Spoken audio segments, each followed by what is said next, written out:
Hello and welcome to Very Much Earth Darkania. I'm your... Ooh, Arcania. I got Arcania. Gotta toss a little tilde over that end and your a little logo in there for the Spanish viewers. We're moving on. I'm your host, Harrison Corda, here to introduce you to my co-host, Mathew Easdale. Hey, what's up, you guys? A very Welcome good to double Earth thumbs Arcana. up from Mathew. Yes. Here to introduce you to Eli Nicholas. What's up, Very Much Earth Arcana Nation? It's me, Eli Nicholas. Let's get started with the podcast. Oh no, got one person. Wow. Of course you say that when we finally have a woman on the show. Hey, you include my wife. It's all right. This is not a safe space for women. This is D&D after all. No, of course we're kidding. We, of course, would like to give a warm welcome to a very special guest, Maddie. Easdale now. Easdale. Actually. I should have cleared that before we started. That's okay. I'll forgive you. But it's in the recording now, and there's no way to take it out. There's no way to take it Well, out. I guess that's that. We're happy to introduce Maddie Easdale. Hello. This is my first time here, and I'm happy to be here. Excellent. That made it sound like you were lying, and you haven't. Good job reading the script we gave you, Maddie. This is my first time ever. Yes. Like, yeah, you're kind of blinking a lot during, that. Is that Morse code? So today, we're playing our first play test, which just means one shot, which just means for those at home, playing one game of D&D and then quitting. The story will wrap up or have like a Twilight Zone-esque twist that is like, oh, that's kind of an ending, though that didn't really was set up at all, And then the entire show is building up to a twist at the end of every episode, so every episode has to have a good twist, and if the twist is bad, then it ruins the whole show. And that was a review of the Twilight Zone real quick. So I did a quick review of the Twilight Zone and a very long introduction to the show. You guys ready to just jump in? I'm ready to just jump Just in. jump right into it. A bit of opening prose. Key the music, Harrison. You may know some coastal towns in Oregon, or you may not with how little it stretches along the west coast. Towns in Oregon get their passerbys and their tours from time to time, often due to different things. Florence, Oregon, standing out as the jewel of the south coast with these sand dunes found nowhere else in Oregon. Or there for a mysterious 200-foot elevator ride down to witness caves stretching all along the south coast, underground. On the opposite end of the coast lies Astoria, Oregon. Passerbys taking the best view of the Columbia River they can, with all manner of ships passing through on a daily basis, for trade and other purposes. The massive Maritime Museum is for tourists to get a complete picture of Oregon's nautical history as well. And a few miles down from the coast of Astoria, past a dense forest and multiple rocky beaches, lies a quaint town of Pride Pines, which offers... well, they don't offer much these days. Pride Pines had been a town of industry, though PHR Pride was the man who ran his family dynasty into the ground. Leaving the town in complete disarray, his cleaning chemical factories were all across the state until other towns got the factory shut down. Because he thought he could double the profits of Pride Pines by dumping toxic waste, the only factory now left is deep in the woods of Pride Pine. The town had also been the best place to play basketball along the coast, due to the last hurrah of major spending from PHO before the, let's say, controversy, with a Pine Sense sponsored home court to attract a bigger audience. Which it did for a time, thanks to the two talented teams of local high schools, the East Pride Pelicans and the underdogs, the South Pine Crabs. But recently, all that went away as well. In the past week, the town has been met with unrest, as many have come to see a traditional March Madness game. It's unheard of for other high schools, but brings in a lot of tourist profits for the town. That is often seldom visited due to its dense forestry and winding roads. But now the town is divided, torn apart by the local law enforcement's inability to find missing players from both teams, as they had disappeared nights before the big game. The Pride family and the Roy family are trying to calm down the town in their own ways. No one is happy with losing the kids this town depends on, and no one has any idea where the students have gone. Though I suppose in that sense, there's one thing Pride Pines still offers. A mystery. We get closer to the town of Pride Pines, past South Pine High, far away from Miss Morgan's antique shop and on the outskirts of the town itself. Transition from gravels to woods lies a clearing covered in glowing orange light of a setting sun. The sun sets over a clearing with dirt, stumps, and other signs of abandonment from developments that ran out of money and projects that ran out of enthusiasm. Among the rubble is the remnant of one final project that the town might miss the most. It meant a lot to this town that a couple of local kids used to call themselves the Pride Pines Sleuths. The town has been beset with mysteries and a lot of different odd crimes that often go unsolved or untalked about or possibly even ignored. Most of these crimes, sure, were just students missing their pets or other sort of school supplies. There was even a funny little occurrence of someone robbing the local antique shop of many important artifacts from the town's history. Mysteries all solved and crimes solved and days all saved by the Pride Pines Sleuths. These young elementary school children were the pride of the town during its heyday. Local statewide newspapers and a few online listicles in the infancy of the internet all came to interview these young heroes in training, young detectives with a future to make the world, to make Pride Pines a better place. Well, all that ended one day. No one's exactly sure why. Well, a few people do, but not a lot of them are in Pride Pines anymore. The Pride Pines Sleuths split up. Some went off to other parts of Oregon. Some went far north to pursue careers. Some of their parents got better jobs. Some saw better opportunities, better schools, possibly even better lives, but that's not known. The only thing we know now is that one Pride Pines Sleuth still remains. Still dedicated to the mysteries of her town and to crack the case. We go further into the clearing and we see a shabby looking shack. It's not very even, there's a lot of nails sticking out, and with a poorly painted sign, definitely painted by children, it says Pride Pines Sleuths HQ, with the Q being backwards. We go further to this shed to see that the lights are actually on as the sunlight gets more and more dim. We eventually go through the open window and enter the shack itself.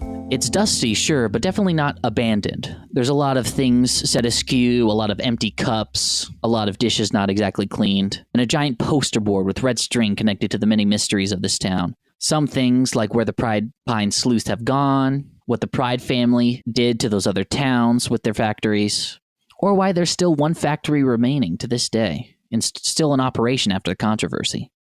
But this red string doesn't lead to the person inside the shack. Maddie, would you like to introduce yourself? Yes.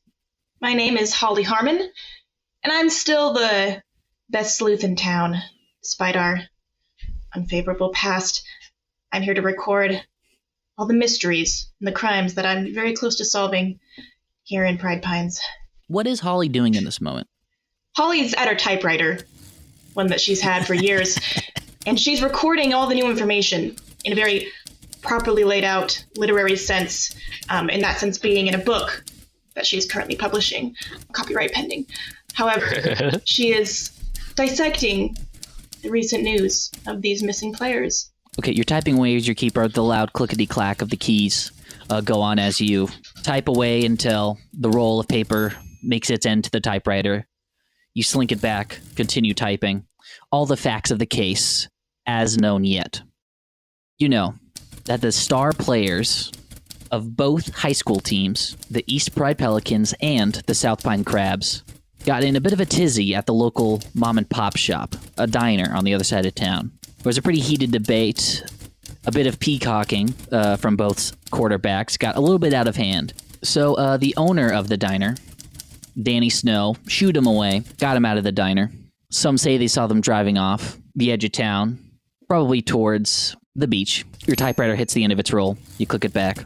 But you also know law enforcement found no sign of any of the teams, no tire tracks or anything. Their cars haven't been found, and neither have the students.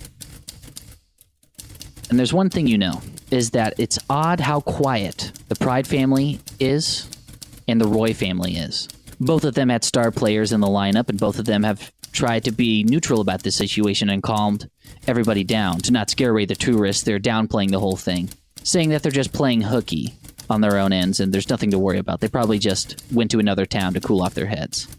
But would you have an inkling that something else is different? You talked with the owner of the diner, Danny, and she said that something smells fishy about the situation, and that she's pretty sure she headed in the opposite direction of the beach, possibly to one of the high schools.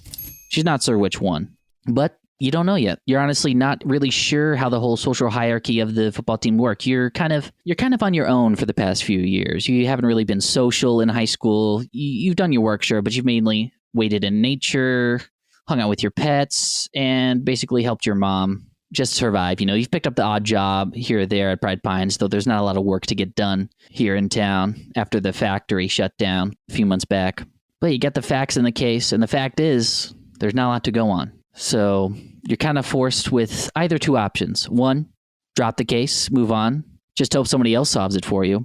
Or two, talk to the one person you know who's at East Pride, who's at the sort of centerpiece, who knows the social hierarchy a little bit better than you. The one person you still know in town. Most of the sleuths have moved out of town, but there's still one left.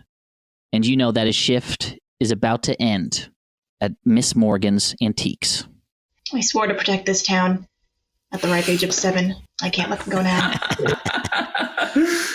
Gerald, to the right of you, looking at you, typing away, sitting in this sort of makeshift, like, kind of picture like a dollhouse, dog bed from a dollhouse. It's a very tiny little dog bed that's plastic that your pet turtle, Gerald, just sort of sits his shell on and like balances nice. So that way he gets like a rocking motion to put himself to sleep.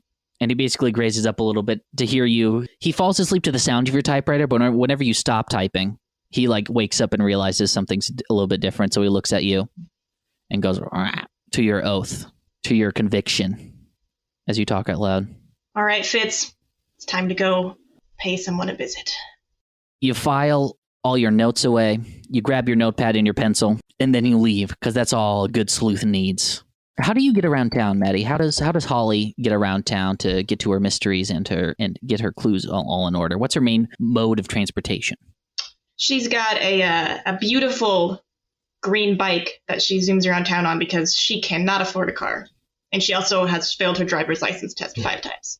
It's looking clean. It's looking nice as you speed off into town. It's not too far. It's down sort of Main Street. You hang a left a little bit behind the sort of main shops that the town sort of put out in the back day. You know, there's like one chain restaurant that could be, I don't know, Matt, what's a chain restaurant? There's a Pig and Blanket in Astoria. So yeah, Pig and Blanket moved over from Astoria with one more location that not a lot of people go to, especially compared to Mom and apostrophe Pop's Diner. You go there, bike along the way. Behind, it could be considered an alley since it's technically only wide enough for one car, but most of Main Street is foot traffic anyway. Not a lot of people drive in Pride Pines. You go along there, make your way to the back exit, and then you see a very sort of decrepit sign, since Miss Morgan's passing, left it to your old friend, and left it to one of your... He always referred to himself as more intelligent, and he does have the sort of numbers, the knowledge to prove it, but you definitely could tell he's not exactly the smart type in the sort of social street sense. You can definitely tell. Very much an indoor kid, very much a sort of the nervous part of your sort of kid sleuth team, you know, very into the evidence, but when it came down to actually getting the bad guy, which was usually just a kid, you know, stealing lunches, you know, he wasn't exactly the one to act, per se. So yeah, you move to the door, you ignore the close sign hanging on the antique shop, you open it up, the bell rings, and you don't see anyone inside. We're closed! You hear a familiar voice saying, "We're closed." This is important. Oh my goodness, Holly. Hi. It's been a little bit. Yeah, it's certainly been some time. Eli, would you like to describe your character? Yeah. You're hearing the voice of none other than quickly, desperately opening tabs to try to find my character sheet. Duncan Saxby is his name. Duncan Saxby. He is warlock in the D&D sense. Mm-hmm. But in this town, he is simply a former kid sleuth turned robotics whiz, straight A student, and valedictorian of East Pine. Is it the name of the school? Yes. Is that right? Yeah.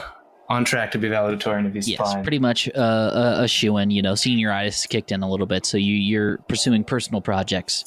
But yes, you see a very familiar face that's older, a bit lengthier, has lost a lot of weight as he did when he was a kid. But you still see he has his signature, just like bags under his eyes. He's just not a very good sleeper, a bit of an insomniac, especially since back in the day, there was one middle school caper where you guys helped the local cafe save a bunch of coffee beans from like a certain employee stealing from them. So you basically were rewarded with free coffee for life from the local cafe, C-Bucks. SEA bucks, yeah. Yeah.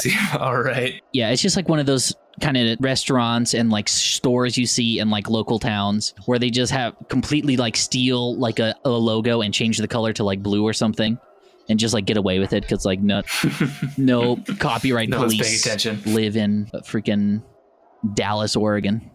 So yeah, places like that. So yeah, you see a familiar face and you see, how has Holly changed over the years, Maddie? She's definitely gotten taller. Still pretty short, but yeah. Holly has Any cooler side of hair, you know, anything like that? Or Holly has decided to dye her kind of off-putting dirty blonde hair into a nice red because she's decided that she's the main character, and main characters have cool hair colors. Indeed. So there's plenty of empty bottles of dyes in her bathroom from different attempts to create the perfect hue. Nice hair, Holly. Anything I can help you with? Do you want some coffee? I got some coffee. you see, he I've already has had 10 3 cups cups today. of coffee on the counter with him, and only 2 of them are empty. I think it's for the best that you put those other ones aside. I'm here for one reason and one reason alone. We need to bring back the gang. Or at least you and me, because everybody else is gone. I'm a little bit busy. I got a lot of stuff to do. I've been working. I mean, we already closed. And all day. I mean, it's been a pretty slow day, so I've been working on my project upstairs. Look, your project isn't as important as crimes going on in our town. I think it's pretty important. I've been contacting some departments of some of the universities in California who, you know, want me to come and study robotics there. You're just gonna leave this town? I don't want to do crimes anymore. We're not doing the crimes. We're solving the crimes. Well, that's what I meant. That's what I meant. Obviously, that's what I meant. I am not a criminal. I mean, but I don't know what you get up to I in don't here. know. Look, all I'm saying is that you can't leave this town when it's at its most needy. We need to be here for them. Why is it at its most needy? The missing players, numbnuts. We gotta figure out where they are. What players? Oh my god. How long have you been in this antique shop? When did you last leave? You know what, don't answer that. I don't cannot care. remember. The point is, I don't have all the clues. You see that on the counter next to him. He has like days marked like on the wall next to him, like stacked coffee cups. There's like one scratch stack. marks in the wall. One day is one coffee. Look, I don't have all the clues, and I don't think I can do this by myself. As much as I hate to say it, I need your help. Well, that's all you had to say. Oh, really? Okay, cool. Let's go. Oh, Annihilator! We have a thing to do. Annihilator, come downstairs, please. Annihilator? Yeah, have I not showed you my Annihilator yet? You hear 2 heavy metal footsteps.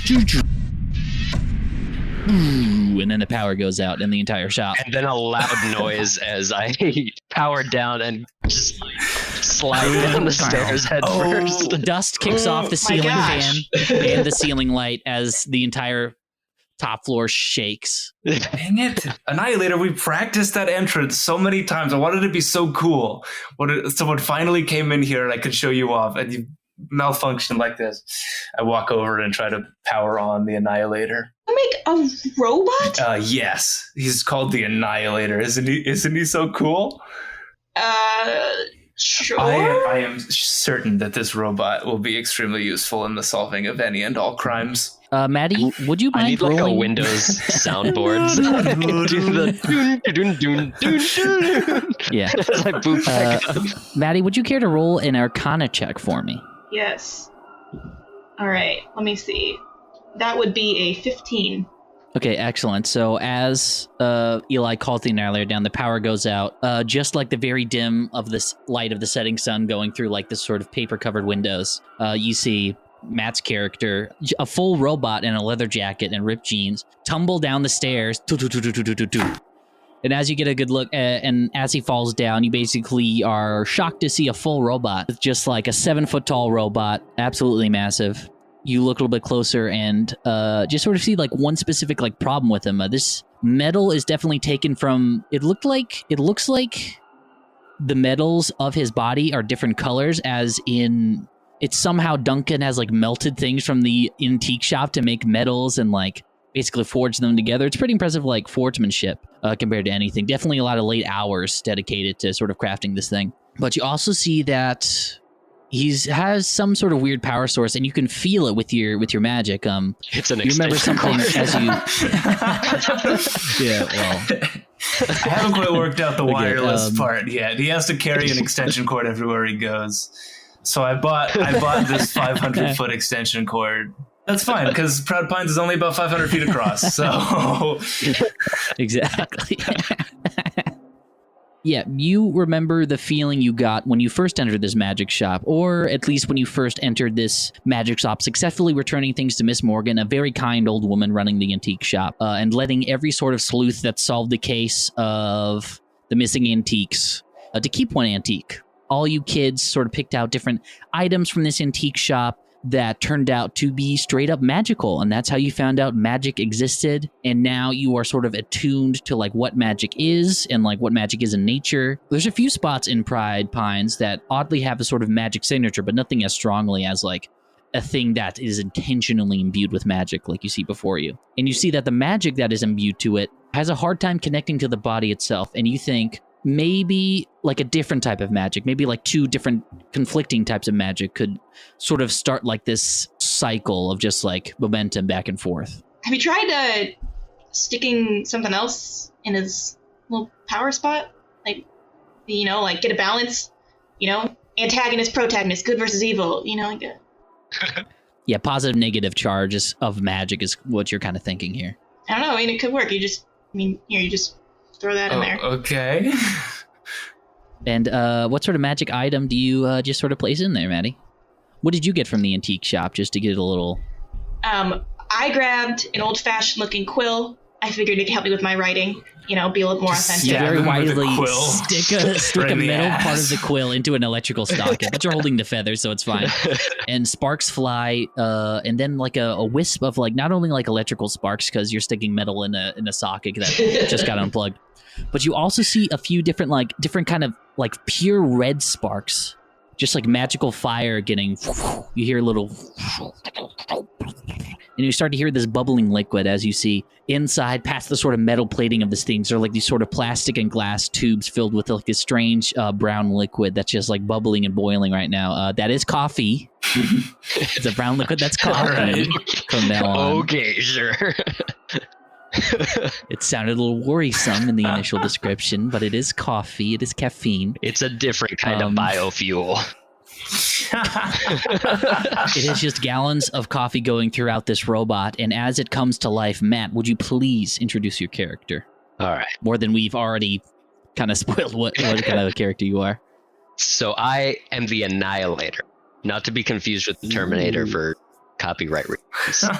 But I am a humanoid warforged robot made out of whatever scraps Eli could find laying around, powered by an internal coffee-fueled, slightly ambiguous for the sake of moving on with the story engine.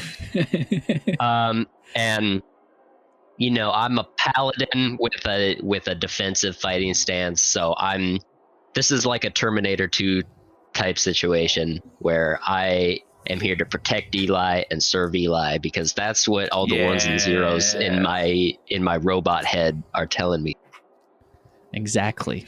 Especially as an Oath of the Future Exactly. paladin. The Oath of the Our Future first paladin. homebrew class. Oh my gosh. The homebrew. Whoa. The homebrew bit. Call Oh my back. gosh, BF available on where? Patreon.com/. Wow. Oh my gosh. Always be plugging. But you want to know what's not on the Patreon? The story as it continues. Matt, what does it look like when you come to life? And what do you say as a part of your boot up sequence? Every time you boot up. First, there's obviously a boom, ba-dum, boom, boom, boom, boom. I don't know. I don't do a good Windows boot up noise impression. That's a pretty good one. That's a pretty good one. I'm not going to lie. A couple of those, like, as things kind of reboot a little bit. But Dum, dum. But then my like blue kind of like tempered glass eyes kind of start to boot up. There, a bit of code starts running that they could see. A couple error messages, some reboots. As it seems like I'm starting to boot up, before I like become fully sentient, I spring a little leak, but I pull my arm up and plug it up real quick so I don't totally drain. And I kind of start looking around. Everything's got that like reddish tint kind of thing, and I start scanning. Reddish tint with blue eyes. Yeah, the inside are red, so I got kind of like a 3D situation thing kind of going on. All right. Yeah, each eye you can see 3D vision with one eye. That's like another like idea and like invention that Eli did, but was kind of dumb, so he just put it into you. And you know, I scan Eli's face. My facial recognition software kind of works its magic, and I'm like, oh, that's Eli. And I do the same to Maddie, because Eli accidentally downloaded his diary into me from the thumb drive that he put my operating system in. A very stale scientific version of a diary, very specific, a lot of dates, a lot of like specific times in the day. Sort of very like nailed down view, so you kind of know like a lot of the vague story about the sort of Pride Pines Sleuths, except for why they broke up. Yeah, there's a very abrupt ending to the diary. Yeah. So some might say you're an audience surrogate for what might have happened, but that's pretty crazy. So. But yeah, so I just kind of slowly look down, kind of put the pipe back where it needs to go, and look back up and say, "Power stabilizing, awaiting commands." How did you do that? What? I bought a $500 extension cord because I didn't know how to power him, and you stabbed him in the butt with a feather, and now he woke back up without any electricity source? I'm gonna unplug myself. You put the electric socket in the butt?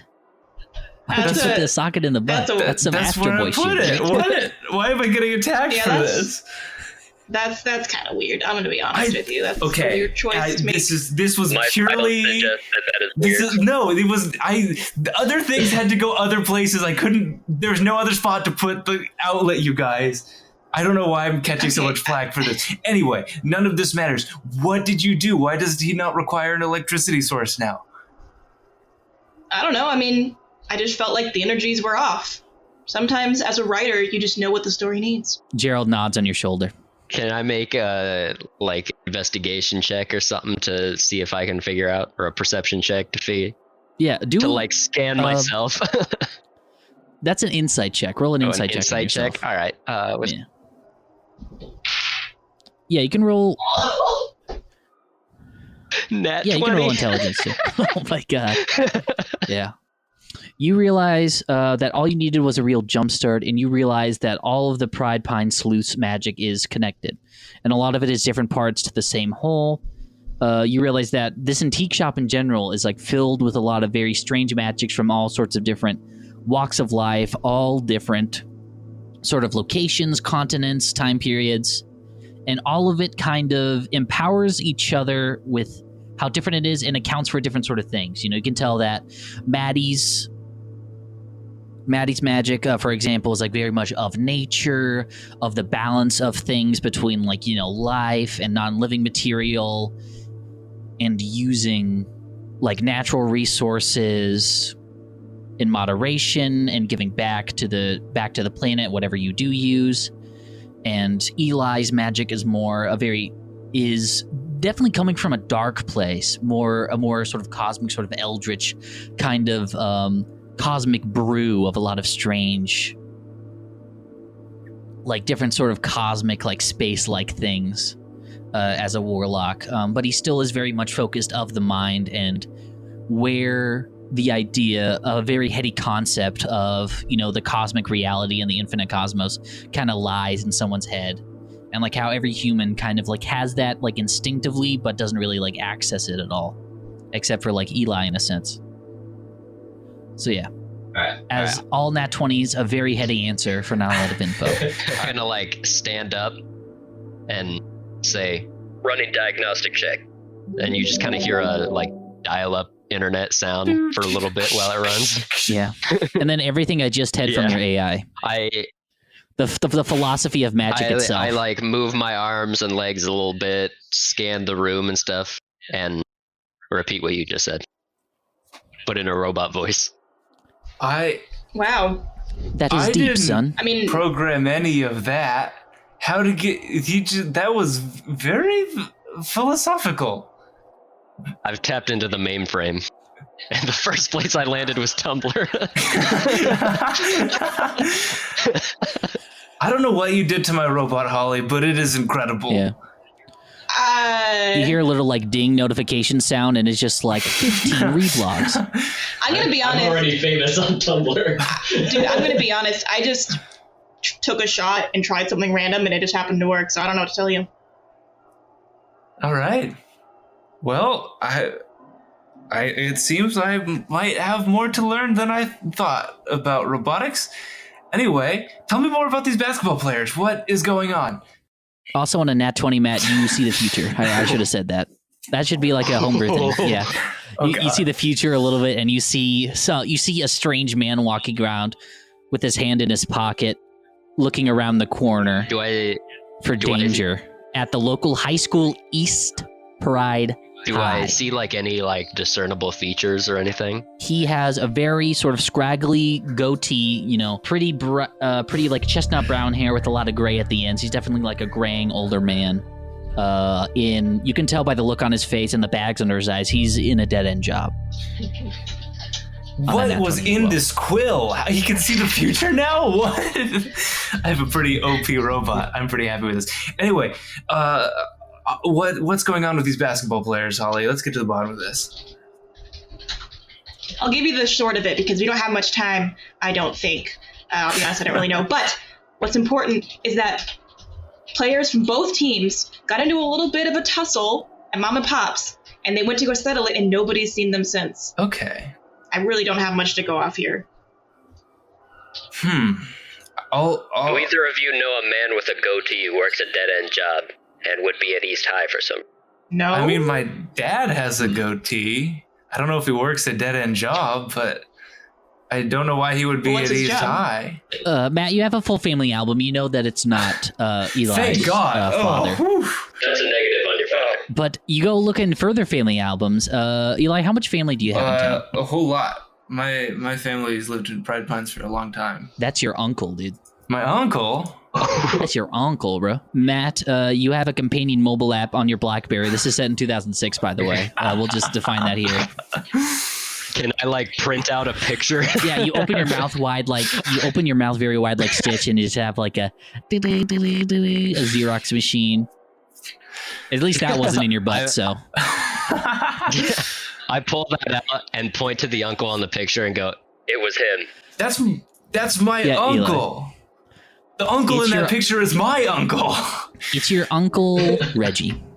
His name's Reggie. I've been informed. Like in River. Yes. Man, he really can see into the future. I really did get through Tumblr pretty quick. Where is he? Oh my God. Yeah, on Tumblr you see a lot of fan theories and a lot of things that are about to happen that the writers just steal eventually halfway through the season. Does my internal Rolodex have Eli's uncle's address in it by chance? No, but it does have the address of the high school that your Nat 20 guided you to in this one shot, Matt. Negative.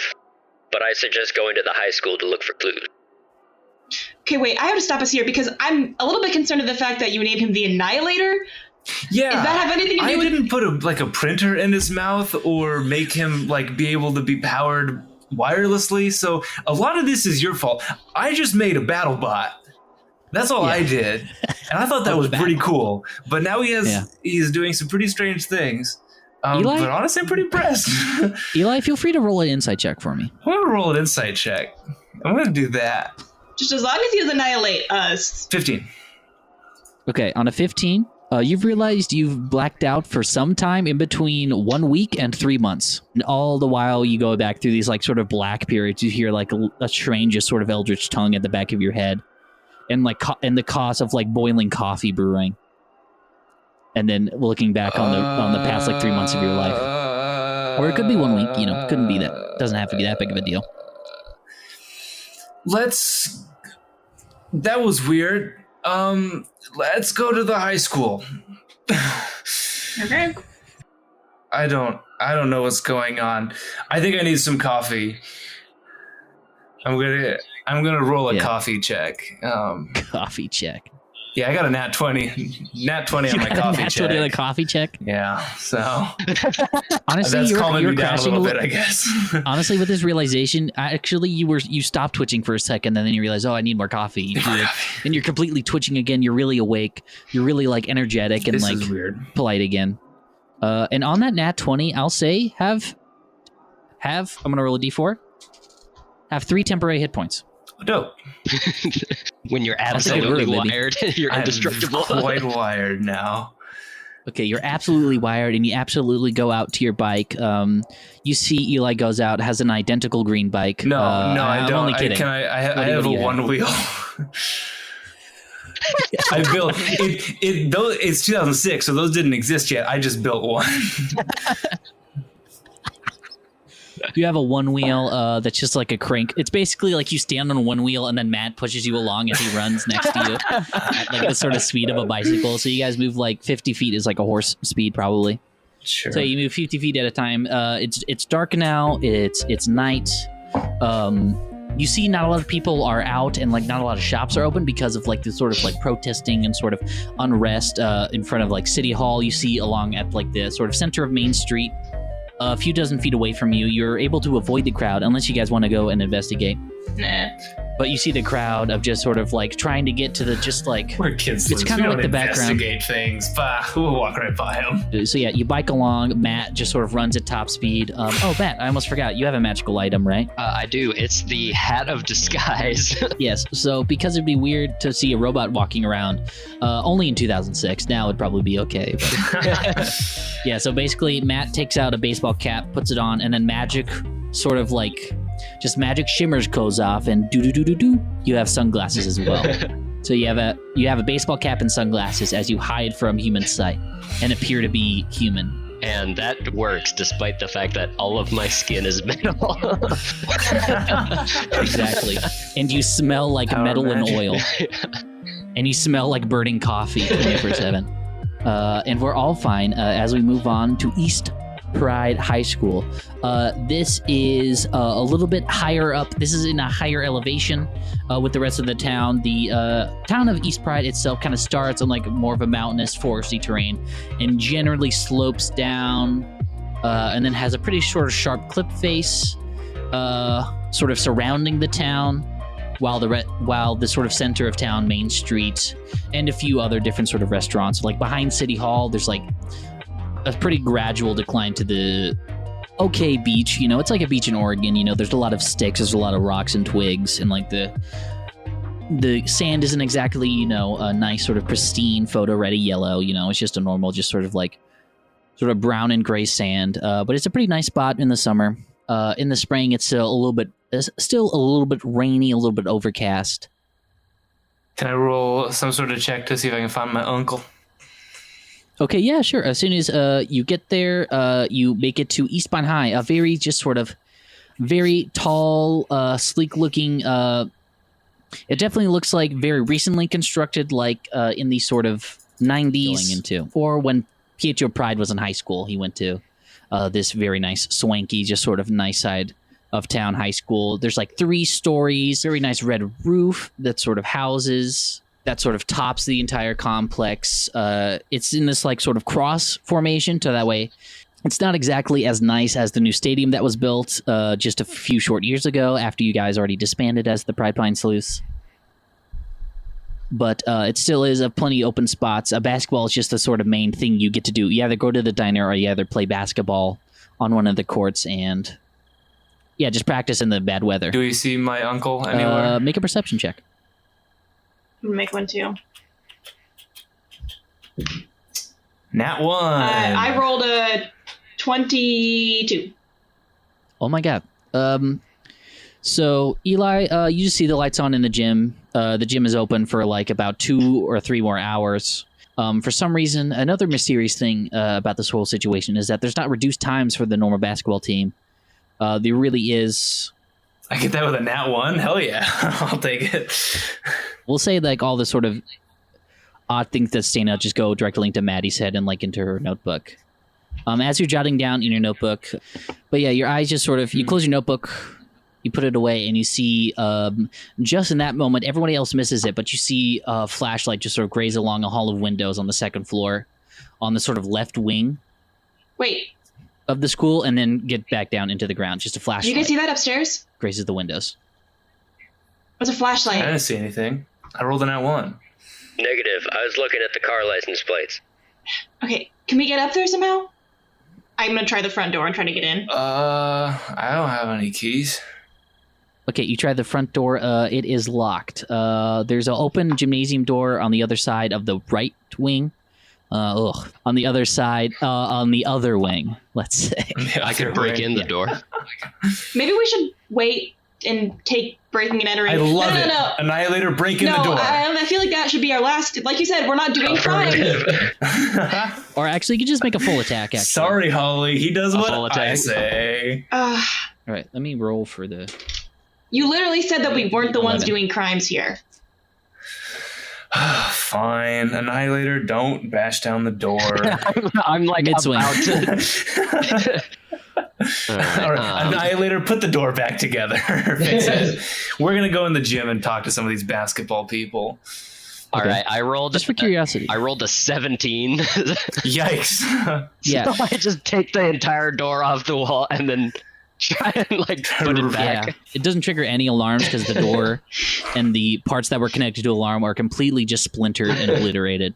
So you guys walk back around to the gymnasium door on the other wing. We could probably talk to the players too. It'd be good to get their side of the story.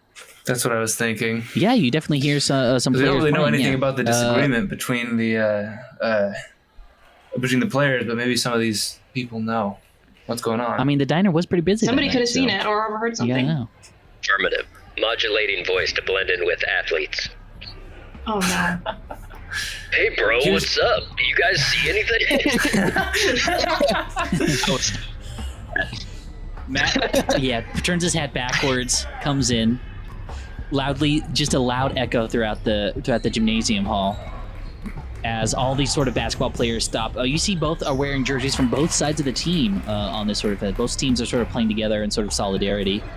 The colors of East Pride are, of course, white and gold, and South Pine is red and To black. ingratiate myself, I look at a player the with a crab. basketball Actually, and red and blue say, for crabs. "Yo, dog, toss me the rock." Make a charisma check for me. All right. how charismatic did that make I you? dropped my freaking. Oh, that didn't go great. 7. No, oops. Didn't do that very good. One of the East Pride kids with just sort of long flowing red hair, a lot of freckles, and an insulting jawline.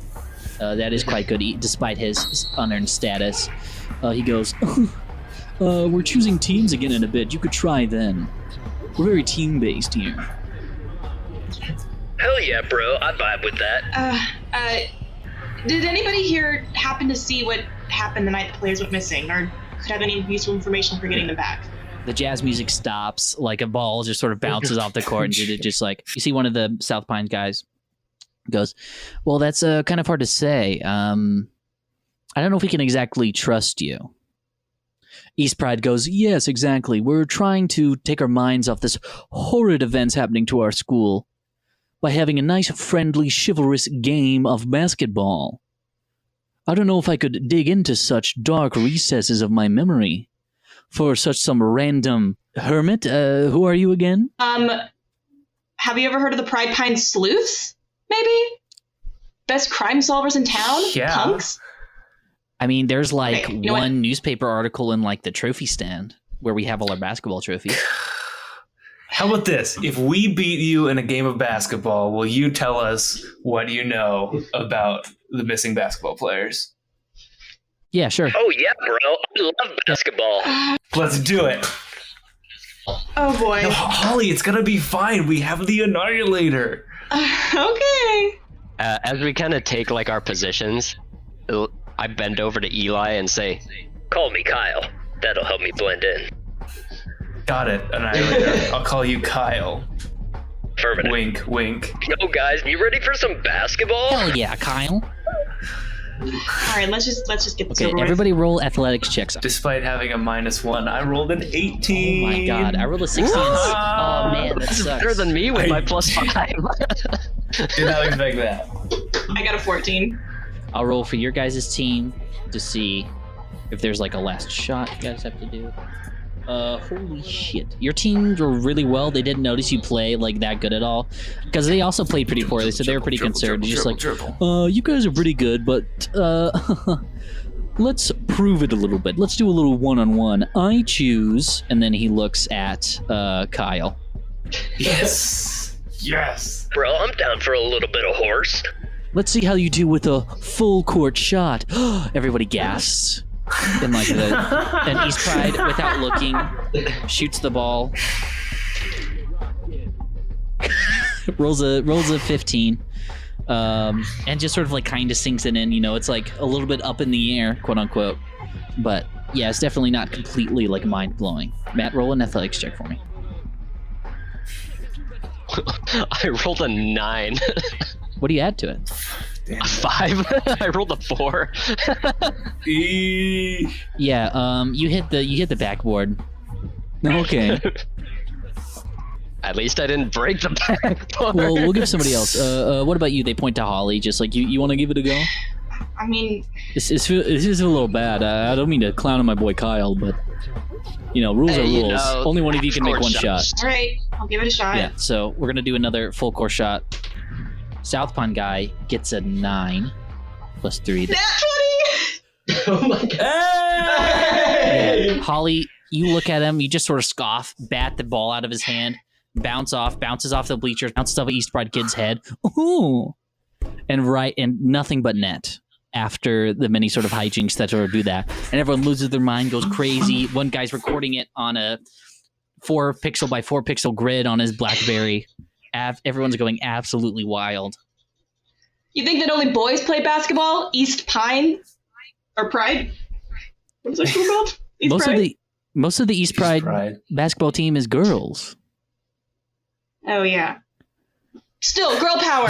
These are all the people who aren't on the basketball team, Holly. You have to remember that. That's all these losers. No, they're all part of the basketball team. They're just having a nice, friendly sort of... they're just dance, yeah. they're the JV team. All right, what happened with these people? Yeah, you promised us answers. Yeah, we did. We, honestly, we were bearing the lead a little bit. We don't know exactly where they went, per se, but we do know that there's a little bit more to the argument at the diners. We were all just sort of eating after practice one time at Mom in apostrophe Pops, and, Johnny Pride is kind of like a sort of douchey guy after practice. He gets like a little bit cocky. We usually practice like against each other for, the lead up to March Madness. There was a bit of a foul. He kind of tripped our boy Angel Ray. So we thought, Angel Ray, of course, came in, a little bit heated, kind of went for him, but he thought he'd kind of like get in his face or like wash him off. But I've never seen him this mad before. He's just always so even killed. He just absolutely socks. He absolutely socks Johnny in the face, like out of nowhere. We were all like stunned, man. We couldn't even like step in because like he basically knocked him on his ass. He basically pretty much knocked him out cold. It was crazy. Angel's a short guy, so we didn't know he had it in him, but man, I've never seen him like that. And he's like, spouting off all this stuff. Is just like, how dare you? How could you do this to my family, my home? She's sick, man. She's sick. What have you done, man? And then Johnny's like, oh, you're the sick one, one of the sort of like classic East Pride, just sort of, nosy kind of types. And he's just like, yeah, exactly. I mean, if you've heard him compared to us, it's honestly ridiculous with him. Do you know who this she and him are? No, we weren't able to ask him. They basically, Miss Snow just came in, broke them apart, and shoot them off on their ways, We heard that they went somewhere to finish the fight that started in the diner. Do you know where they may have gone? Like, what kind of places would they go to fight like that? I mean, you think some of our boys went to back up Angel to follow Johnny back to the school. We all came back, looked for him around the court, looked for him from the school. We couldn't find any signs of him, couldn't find their cars anywhere. So yeah, but Well, we did find one thing. In the court being the new stadium? Not the new stadium. We did find one thing. One of the doors was kind of busted in, or like not busted in, but like kind of like clawed in. Kind of like I don't know. There's like cougars, bears, something like that. Yeah, some like it looked kind of bit like right on like parts of the door, and then like the handle popped off. It's a little bit weird. They have maintenance guy fixing it like upstairs or something. Here, you mean? Yeah. Well, he was here. I don't know. There could be some other sort of maintenance stuff that happened with an animal that got in. So he might be best guy. Yeah, I think so. Do you know if we can get into the other building, perhaps? Upstairs? I mean, it's a little bit messy. It's a little bit tricky to get out upstairs quick, but there's some in the storage room. There's like a second level that leads to like the storage for the entire school. It's kind of like a multi-tiered thing. It's like through this door here. He opens it. A super like dusty, dark, sort of dingy room. All right. Here we go. Well, let's go. Climb up. Okay, yeah, you climb up. You see this sort of metal ladder that sort of leads up to a second floor, quote unquote. It's just one big sort of room for this, like all the sort of sports equipment for basketball and like a lot of the other sort of sports that get taught throughout the years. Just sort of seeing you crawl over this, you maneuver it a little bit, and then you get into another actual like set of stairs that sort of lead up to like another heavy metallic door. Creaks open into a very dusty, dark, sort of moonlit room. A lot of basically windows at the top. It just goes as far as like the entire hall is to this sort of wing of the school. Roll a perception check with disadvantage because it's dark, unless you guys have dark vision or something. Or you guys can like make a light as well if you want to roll neutral as well. 7 perception check. If you guys have any like light cantrips or any way to produce light. Oh, hold on. I might. I have thunder step, but that's a little bit much. I have produced flame. Ooh, yeah. It lights up a 10-foot radius.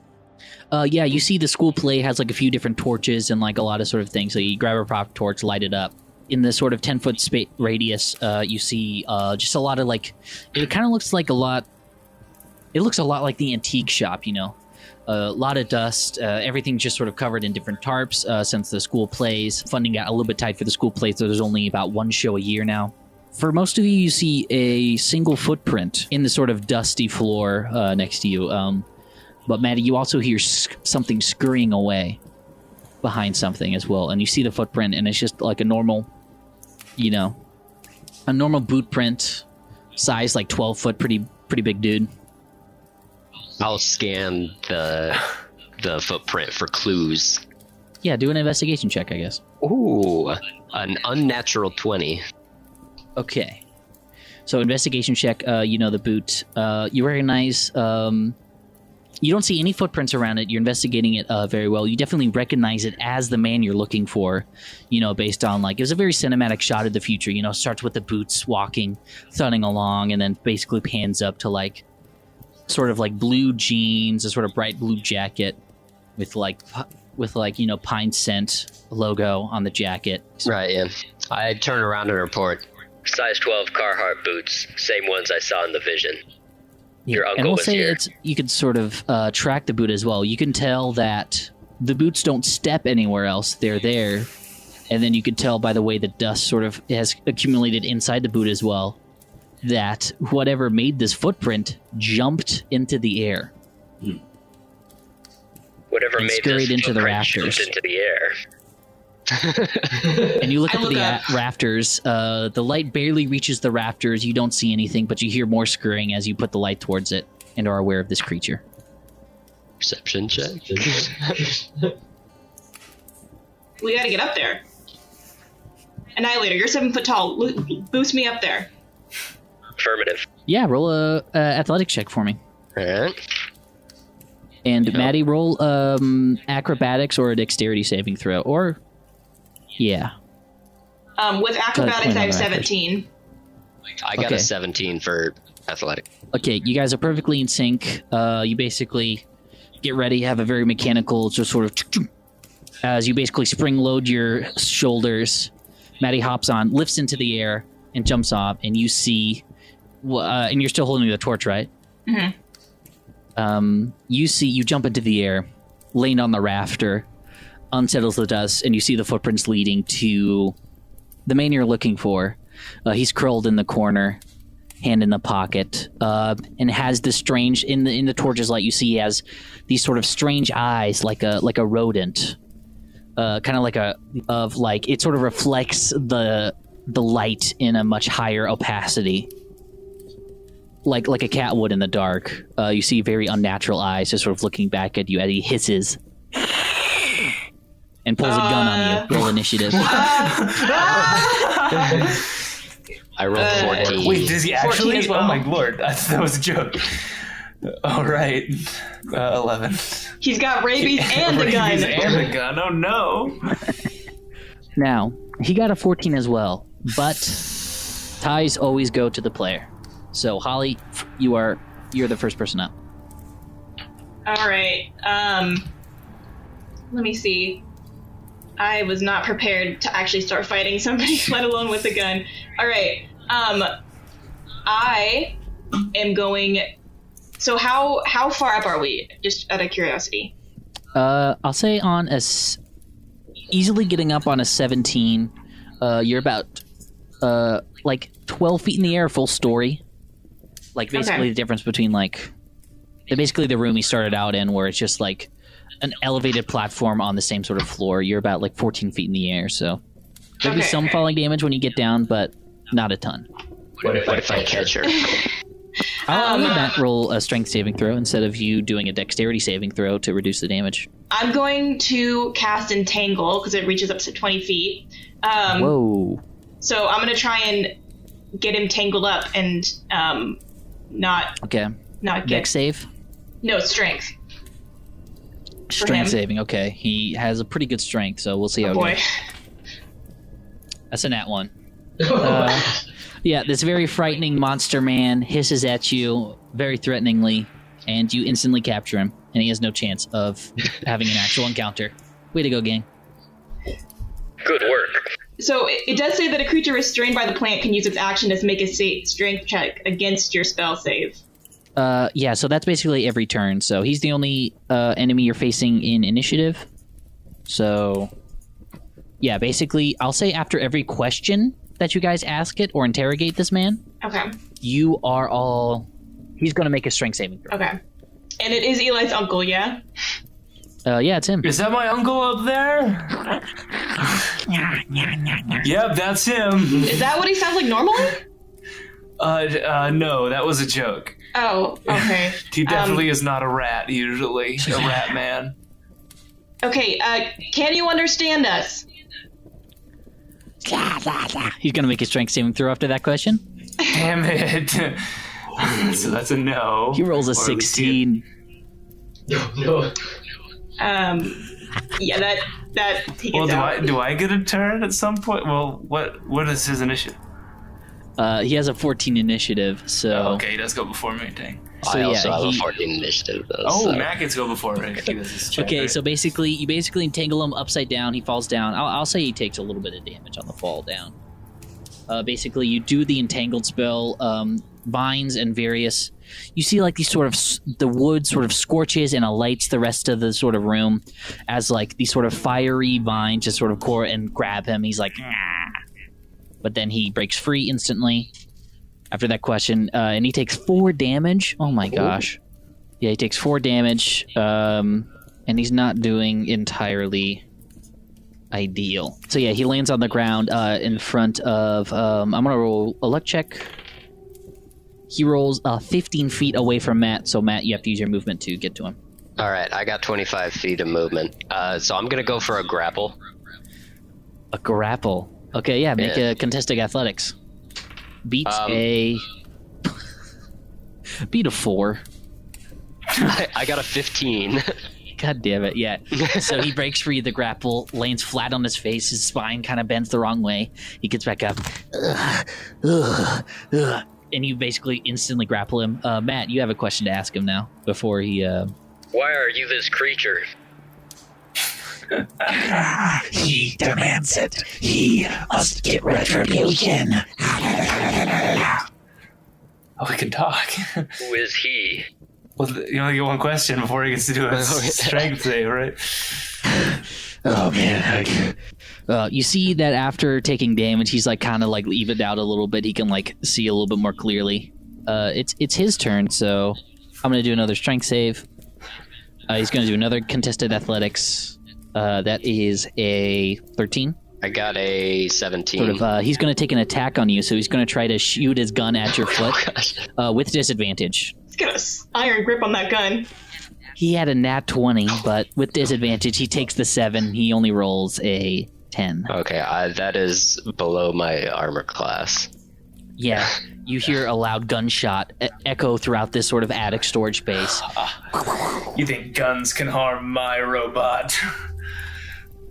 Yeah, it basically misses your foot, goes right into the wooden floor beneath you. Hey, don't do that. All right, is it my turn finally? Yes. You have advantage on attacks against this creature while it's grappled. You don't. The creature can still like roll saving throws flat while it's grappled. So attacking would be a better option than a saving throw. To basically get this thing to calm down before your question. You can tell that he's definitely more. He definitely can like. You can understand you now, unlike that first question. So the more you basically hit him, the more like the less reflective his eyes get. All right, my question. I'm going to ask him first before I take an action. I'm going to ask, are you hostile towards me? He points his gun at you. He demands it. He cocks his gun like in a movie. I feel like that answer was pretty obvious, Duncan. I don't know why that was your question. Then I'm going to take my action to attempt to dodge this bullet. No, he like points the gun at you. It's not like an actual attack yet. Well, so I'm saying he points the gun at me, and I'm going to use my movement to try to get away. Okay, you use your movement to take away. You get half cover, so you have a +5 to your AC. All right, I will cast Eldritch Blast then, and it is 15 plus 4, 19. Do you summon ancient tongues as your coffee cup begins to shake in your hand? You crush the coffee cup, and coffee spills out of it, but it swirls through the air magically and attacks your target directly in its face as hot coffee spills in it. Roll your damage. As the unresting warlock grants you many caffeinated abilities. Also, in case it matters, that doesn't break my AC. What? All right. Oh my god. I just need. Well, because D10. I'm using the like heavy plating Warforged preset, so I do have disadvantage on like stealth checks. But well, no, you might just have to do a saving throw if you're grappled with him. No, you don't. That's not like a. Well, it's an AOE you'd have to, but like an attack is normal. You get advantage. She didn't on break my attack. armor, so I just kind of tanked it. Yeah, Matt's just flexing. Just roll your damage, bro. 7 damage. 7 damage. You completely like temporarily blind him. You basically it's kind of like it's a literal opposite cold wash of water. A cold like sort of splash of water. It's just like hot coffee in his face. He goes jeez, oh god, oh my, what's going on? Is that who's there? It's so dark. Oh man. Oh god, is that decaf? No, it was not. Definitely not. That's a lot of calf. Oh man, I'm gonna be up for hours after this. Oh, what's going on? Why is this strong youth holding me? Don't worry about that. Are you okay? Am I okay? No, I feel like God, my back's killing me. Like I got hot coffee in the face. Oh my god. Okay, here. Oh. I'm gonna cast Cure Wounds to try and soothe the burn on his face. Yeah, you see like partly, yeah, it's nasty due to that sort of magically imbued. It's a sort of evil brew. You see that there's like a little bit of his hair was gone and like that, but basically you restore that. You basically feel like a nice sort of cool blue fire over him, healing him. Cool blue fire washing over his face, healing him, and then basically restarting a sort of rejuvenation process. Oh, that's better. Oh, it's like some, ooh. Oh, Do you remember what was just happening? Duncan, is that you? Yeah, it's me. What the hell are you doing here? What are you doing here? It's a high school. I'm here to repair the lock. The locks got busted by some cougar or something. I don't know. But what were you doing in this weird set storage room? Set storage? Oh God, I'm in back in theater. It's like some awful high school dream. Oh God. Is this a play where I don't know the lines and I have to talk to some weird, like, young hot youth that looks like a robot or something? This is not a dream. Okay. This is real life. This is real life. What are you doing here? I told you I was here to repair the door, and then I heard some other scratching, and I thought, hey, I'm also a pest guy on the side with sort of pride sense. I've been picking up a lot of odd jobs ever since the factory closed down, and then where was the scratching? The scratching was on the door. Somehow the whole thing scratched the handle off. The cuts were pretty deep for like which a cougar door? or something. Can you show us? Yeah, sure. We'll go down there. You walk. It's a massive, very rich person school. You walk for a full, uninterrupted 30 minutes in silence. Unless you guys want to ask more questions along the way. Is that your firearm? My fire. What? He basically looks at his gun, drops it. Oh my God! Oh, attacking? I wouldn't attack. Would I? No. You were mumbling something about how he was making you do it, but you wouldn't What? tell us who he was? He, my boss, Mr. Pride? No. I don't know. You Mr. tell Pride? me. No. Annihilator, No. pick up that gun. Well, I mean, Go- yeah. I'll investigate the gun. Oh, nice. 19. Yeah, you investigated. Do we have a gun now? He dropped it hard. It doesn't work anymore. Uh-oh. No! Uh-oh. Any abnormal fingerprints or anything? A serial number, perchance? You rolled pretty good on investigation. You see that the barrel is sort of gunked up with this weird acidic green slime. This sort of like, you recognize it as like a weird like toxic waste. You see that like before Maddie's spell, as Maddie casted her spell, he also healed like his fingertips, which are like kind of, very hurt by this sort of chemicals all over this gun. But you save it for later, as like it's definitely like toxic scent I've of got a waste. hunch. Yeah, I was going. Here we are after 30 uninterrupted minutes. Yeah, this is the door. Well, I fixed it. The actual door is over here, and you walk another 30 minutes to a different part of the school. Yeah, so this is the old door here in storage. I set it down here. It's like scratched up, and then I'm kind of blinking. I guess I ran into you guys after I put this door down here. Is the door locked? Can I try the door? The door is just the sort of broken door that he sort of removed from his hinges and put it in the storage room, and that's the last thing he remembers. Oh, I thought there was actually a door. Okay. But Can I make Maddie, an you did see that there was something. Yeah, you can make an Arcana check. And Matt, I will say as a got- paladin, you have divine good and evil as well. We got a 19. A 19. You see that this was no ordinary creature. You know nature well.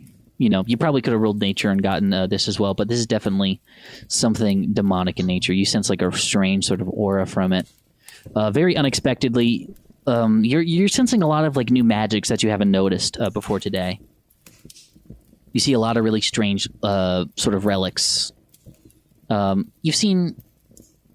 Actually, let me reword that. You haven't noticed magic in like this intensity, and this is a pretty... It's kind of like a pretty like sharp beeping noise, but at a low frequency. So basically, like, it's very distant, but you definitely get the feeling of just like, oh, this is a very sort of high intensity thing that's far from me now, but I kind of get like the sense of it from right here. And it feels... The closest thing you can do is like Eli's magic, because like he gets his power from... Eli hasn't explained to you what he's actually done, but like you definitely have something to do with like the strange books he carries around a lot of the time.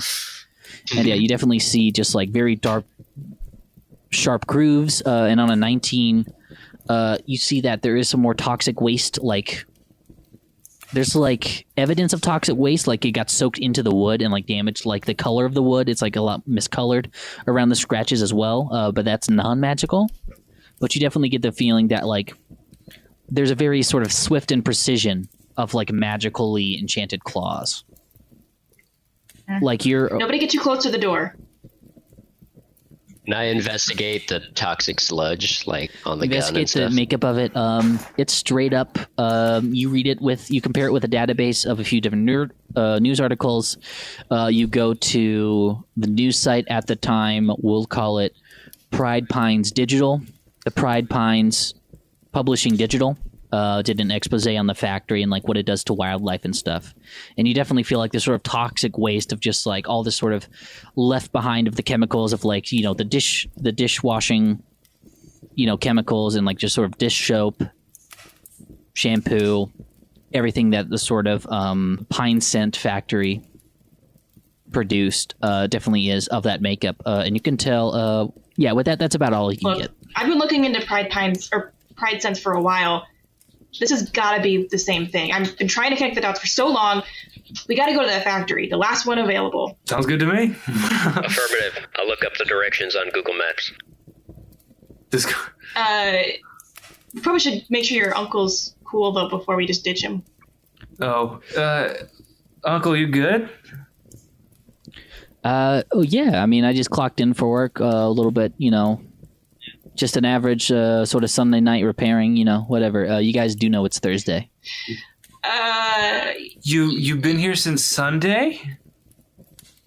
What do you mean since? It's Thursday. His eyes widen a little bit. Uncle Reggie, maybe you should not touch that door anymore and just go home and lock all your doors. I Just like to be that idea. safe, you know. And get some rest. Okay, I'll listen to you. I trust you, kid sleuths. I'm glad you're back on the case. Wait, no, don't listen to Holly. Go to the hospital. You became a rat person. Okay, well, we don't know what's going on. I'll definitely go home. Thanks again, kids. I'll drive myself home. No.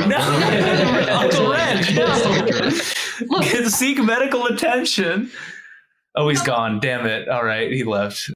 Oh, Uncle Reggie, no. Good thought. Fugue states are rough on human minds. Duncan, look, something's going on with this Pride family, and we know that they have connections. If they find out that we're figuring out what's going on, because I have a hunch that they're behind this, we can't let anybody know yet until we have all the evidence we need to make an accusation. All right, fine. Uncle Reg, how can we make sure Uncle Reg goes home without turning into a rat person again? I think we Do you punched think it we out of him. I punched think he's it out fine. of him? Are you listening to yourself? He could just turn into a rat person again, and actually, Eli, roll we're an glad Arcana that he check. was You're a just magic stuck boy. in an attic for the 4 days and not around town hurting people. Here, is there anything I can do? Oh my goodness. I can make a medicine check. Yeah, do that, please. Yeah, medicine. It's good. All right, I got a 15. Yeah, you definitely got it out of him, especially that cure wounds. You basically, yes, you very diligently sort of examined him while you were curing his wounds, and he's like good to go. He's doing well.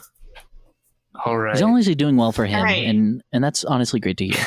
I'm glad to hear you're doing well, Uncle Reg. I will see you later. Get home safe. Oh, he's been gone this whole time. All right, I think it's time to explore this factory. So from East Pride, you bike your way to the Pride Scent Factory. This is about half of a mile away from pretty foresty terrain. Now, full disclosure, the roads here have been like officially cut off, but since you all are on bicycles, a one wheel, and feet powering a one wheel, Yeah. you all can go along the road just fine. Though there is a sort of back entrance kind of way on a dirt road. It's a little bit riskier to drive on. A lot of youths just sort of do it. The factory itself is more of just classic, just sort of make-out point kind of scenario, just like way secluded, abandoned, kind of like, you know, spooky place to take a date to and then be like, ooh, what a scary little abandoned building that nothing can go wrong in, even though the scariest thing is not ghosts, but a lot of just sort of health code and safety code risks. Yeah, plenty of students just sort of have a rite of passage kind of thing here at night. They take dates here to like kind of, you know, freak them out a bit. They have a lot of hazing and stuff like that here. Get locked in or whatever. So there's a kind of a dirt road. What kind of path would you guys just sort of tend to trek on? I say we go the back roads to avoid detection. Sounds good to me. Roll stealth with advantage. I think we should go on the non-stealthy roads. I mean, Matt has to listen to you. Yeah. I have my heavy armor setting up, so 21. should I Neutral, yeah. You can do should neutral. my neutral one just cancel it out? All right. Yeah. I got 21 stealth. Oh, sick. I got. Okay. Eli's hitting. I got 19. I also got Nice. 19. Hell yeah. With neutral? Oh my god.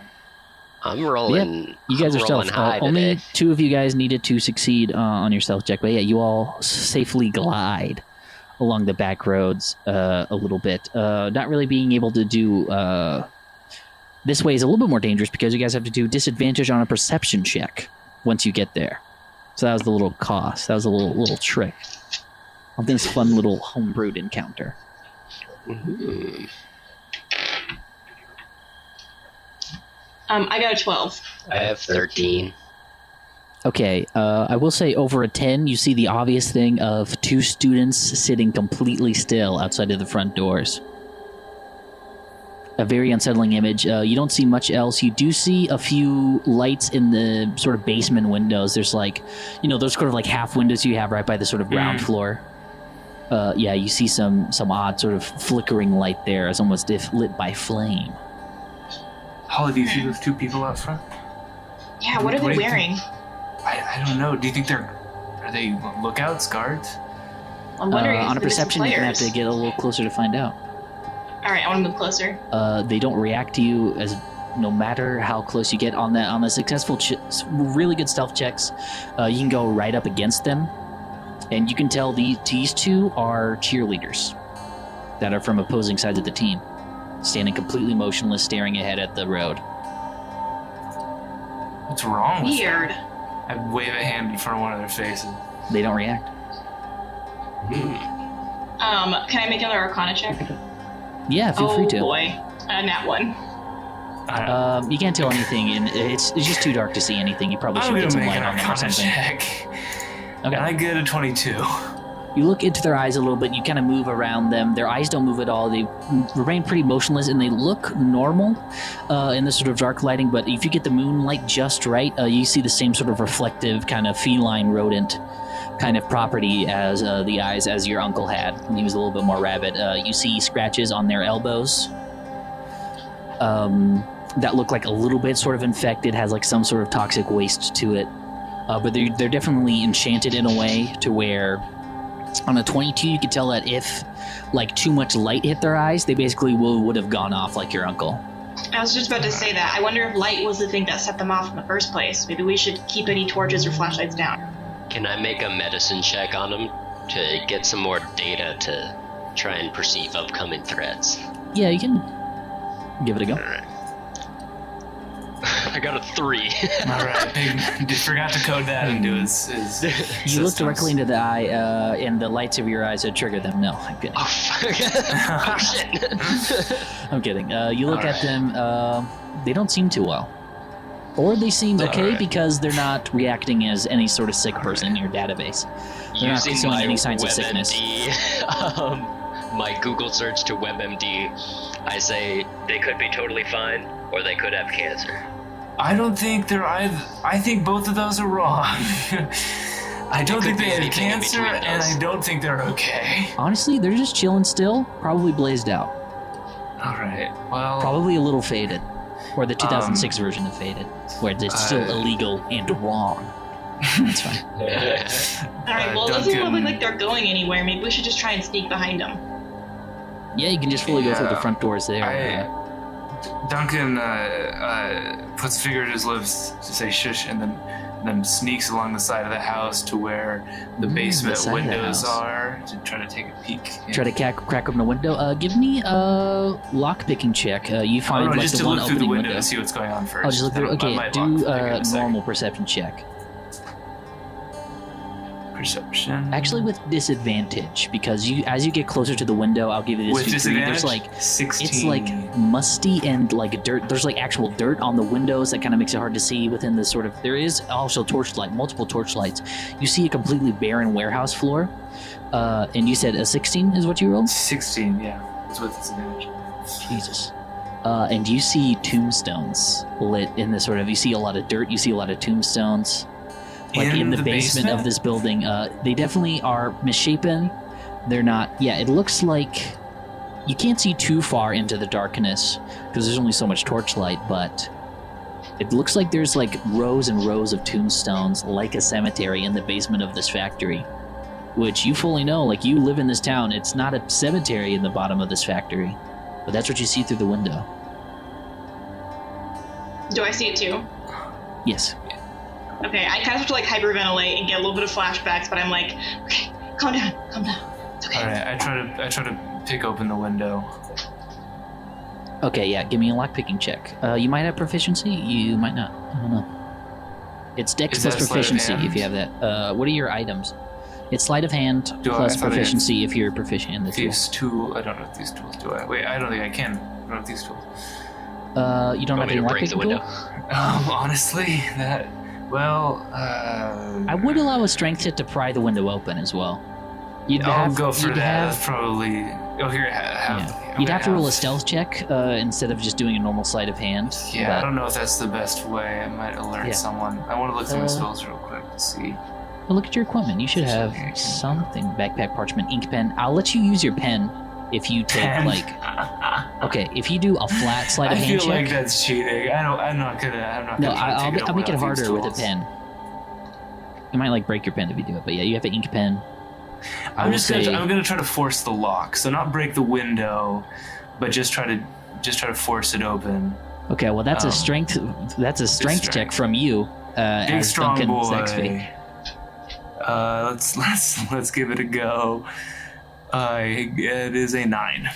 That's a 9. You set your coffee cup down. You try to open it. You knock your coffee cup over. You spill boiling hot coffee on your hand. You shake it off, and you go, "Ow!" And it doesn't open. Matt, do you want to give it a go? Annihilator. Tell me this. I have pass without trace. I can just try and get us in by going through the front door instead and find a way down. That's totally fair. What does pass without trace do? It's a plus 10 to everybody's stealth. Oh. Yeah. All right. So you cast Pass Without Trace, a very cool spell that just sort of, you basically start like a quick sort of like puff of smoke from like fire in your hands. All you need is like a quick stick. You grab fire, and this sort of smoking stick basically shrouds you all in a cloud of smoke as you all walk through the night and through the front door to see that there was one other person standing at attention.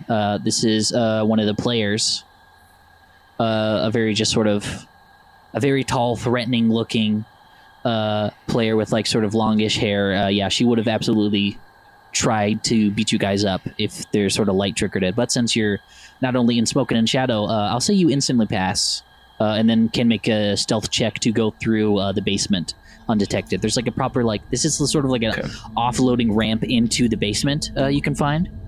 So it's a pretty wide open, wide enough for a car into the sort of basement area. I got a 9. Plus 10 though, right? Yeah. Wait, is it also plus Yeah. Plus your stealth. It's plus your stealth plus 10, yeah. Okay, so yeah. So, Matt does have to roll with disadvantage, so. Oh, yeah. So 22, yeah. Though 2 of you pass, so you get it. But let's see if Matt can do it. I just got a 26, so. At disadvantage? Matt can do it. I got a 30 the first time, so I was like, oh, hell yeah. Then I forgot about it. I mean, I'll stick with it. It's a very dark room. It's very easy to slip by undetected. Do either investigation. You can do whatever sort of sight check you want to see to ask different questions about the environment. It's very strange. The basic thing you get is that there are tombstones, dirt, clumps of grass, and a full mausoleum in the back. Okay, I got a 21 on perception. As you all walk. Okay, 21 on perception. You tell that there are 3 other students. There's, I said 8 students went missing, right? 3 already accounted for. 3 more are in the different rows of the cemetery, just sort of walking back and forth in a very sort of, for lack of a better word, robotic nature. Are we in this room right now? Do we walk in? Yeah, you guys are in this cemetery before we look in the scene. Yeah, this definitely has all the items of a cemetery for some reason. Nobody has rolled an investigation to find out why just yet, but... I am rolling investigation next, and I rolled an 18. An 18? I've been rolling good. My +1 modifier hasn't been having to do a ton of work. Jesus, really good. Yeah. So looking at the investigation, look at the sort of unsettlingness of the dirt, the sort of sloppy nature of the tombstones. This is basically a cemetery recreated by memory. You see that whoever had to do this basically had to pick up gravestones, tombstones, and lug it around. Yeah, basically, it seems like somebody picked up, removed parts of the cemetery, and moved it to this location. With like just how the dirt is unsettled. It's very loose dirt on this like sort of hard stone ground. Clumps of grass have been taken along with just like tearing like these tombstones out of the ground. But you can tell you're like above stone right now, so there's no like graves or bodies here. It's just like tombstones and the one mausoleum in the back. No bodies detected, just gravestones. They seem like they've been placed deliberately, though. Perhaps from memory? I have a quick question. Are there any light sources in the room? That's what I was going to ask. There's about 2 torches for every row. You can see the center aisle, and you can see the other 2 aisles, but you can slink between just perfect darkness in between all the sort of tombstones. There's about 5... Well, how big would the basement be? I'll say there's about 8 tombstones for every row, and there's 3 rows. So these are torches, you said? Yeah. So we can't just blow them out. Honestly? But we didn't discuss this. The magic item that the antique shop owner gave me was an alchemy jug. Indeed. That creates acid, poison, beer, honey, or mayonnaise on command. Indeed. The 5 food groups. And also coffee as well. And so I am going to douse I'm going to try to sneak around and douse all of these flames with coffee. Yeah, there's no external light activating the students that I set up in this encounter. So you just, you all guys fan out in your sort of separate direction investigating. Eli, do you want to do like a visual check to see like if you can get Arcana, get nature, get anything else? Sure. I'll do an investigation check. Oh no, Maddie did an investigation check on the grave, so I guess I'll do Arcana, see what's going on. That's a 15. Arcana, there's definitely some magic coming from the mausoleum and the basic magic you've detected from the charmed students in here. But you feel a sort of odd absence of Arcana, weirdly enough. Right outside like the sort of front area, you see there's this sort of coffin just standing in front of this mausoleum with like no sort of magic on it, like at all for some odd reason. I rolled a 17 nature check. Nature check. You see over the past few days, you see the back row of this dirt is fresh, like just today. Or, during the night, during the darkness, all this dirt and these last few tombstones are brought in. The cemetery is complete here. And then the further up you go, as you sort of sneak through the shadows in between gravestones, the entire place is in darkness. So guys can pretty much walk freely.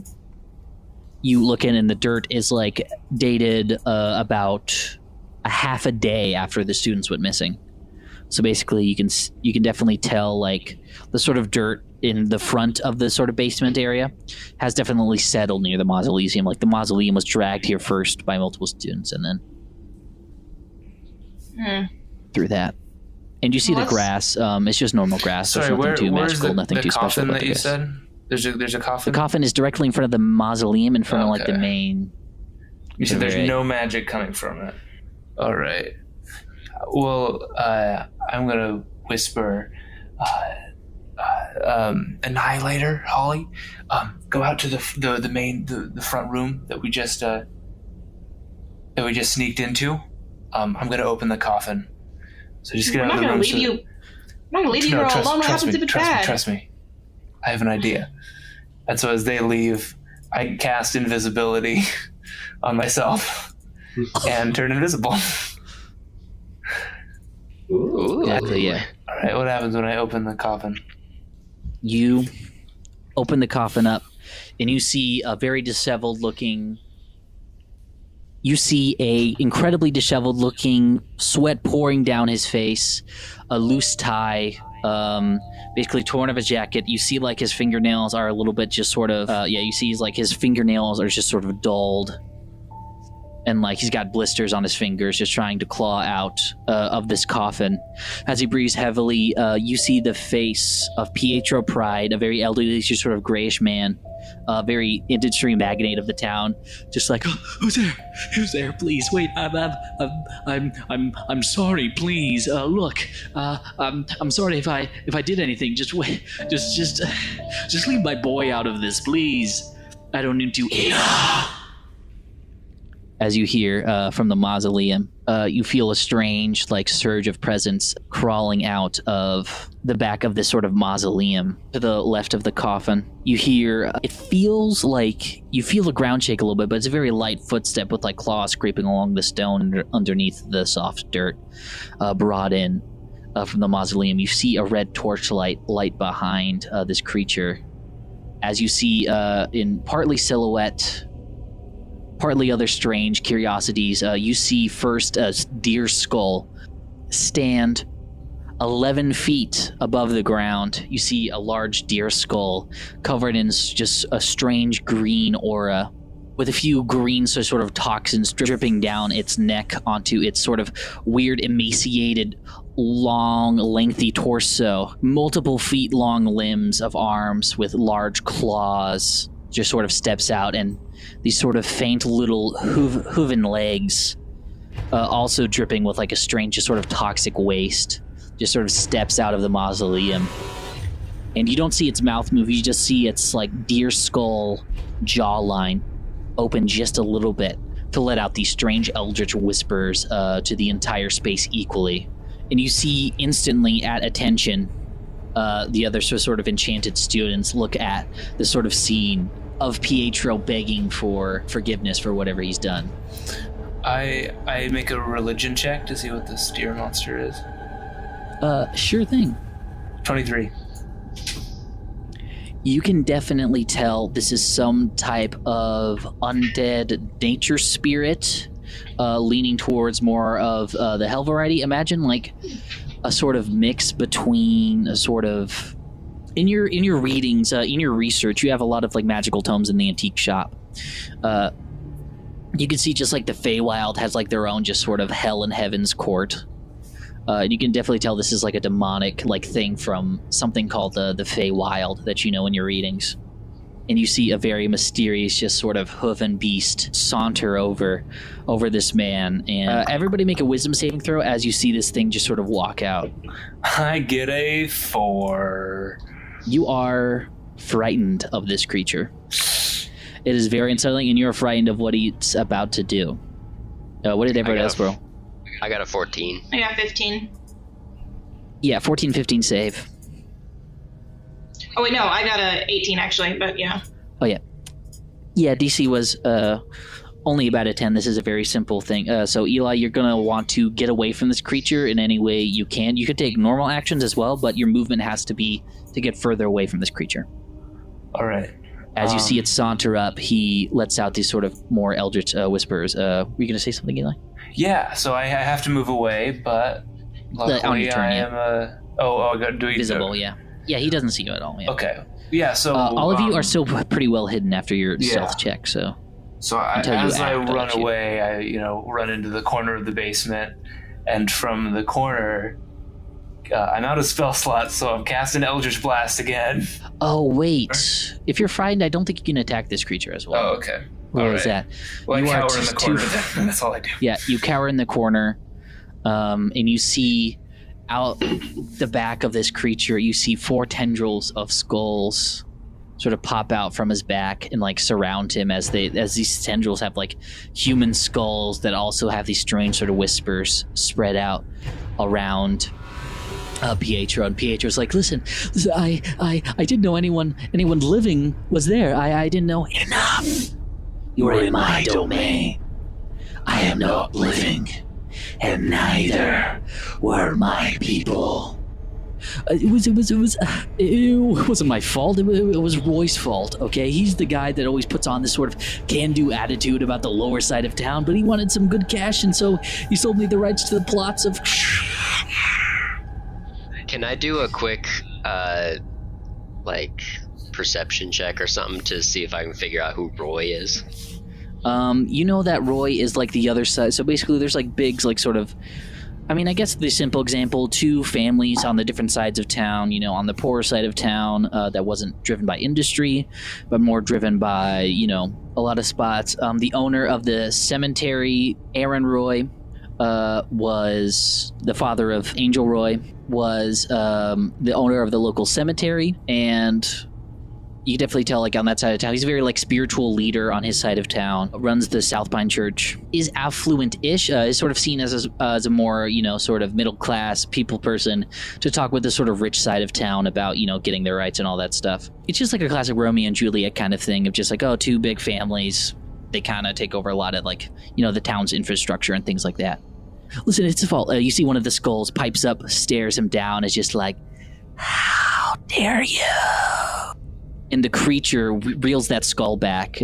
Roy has already made his peace, and now you must make yours. You invaded my domain, and now I will have yours. And then you see one of his tendrils goes and basically stabs into the sort of body of Pietro. It's just like, wait, I'm sorry. You dare put your filth, your waste into my home. Now you will no longer waste the air of where I walk.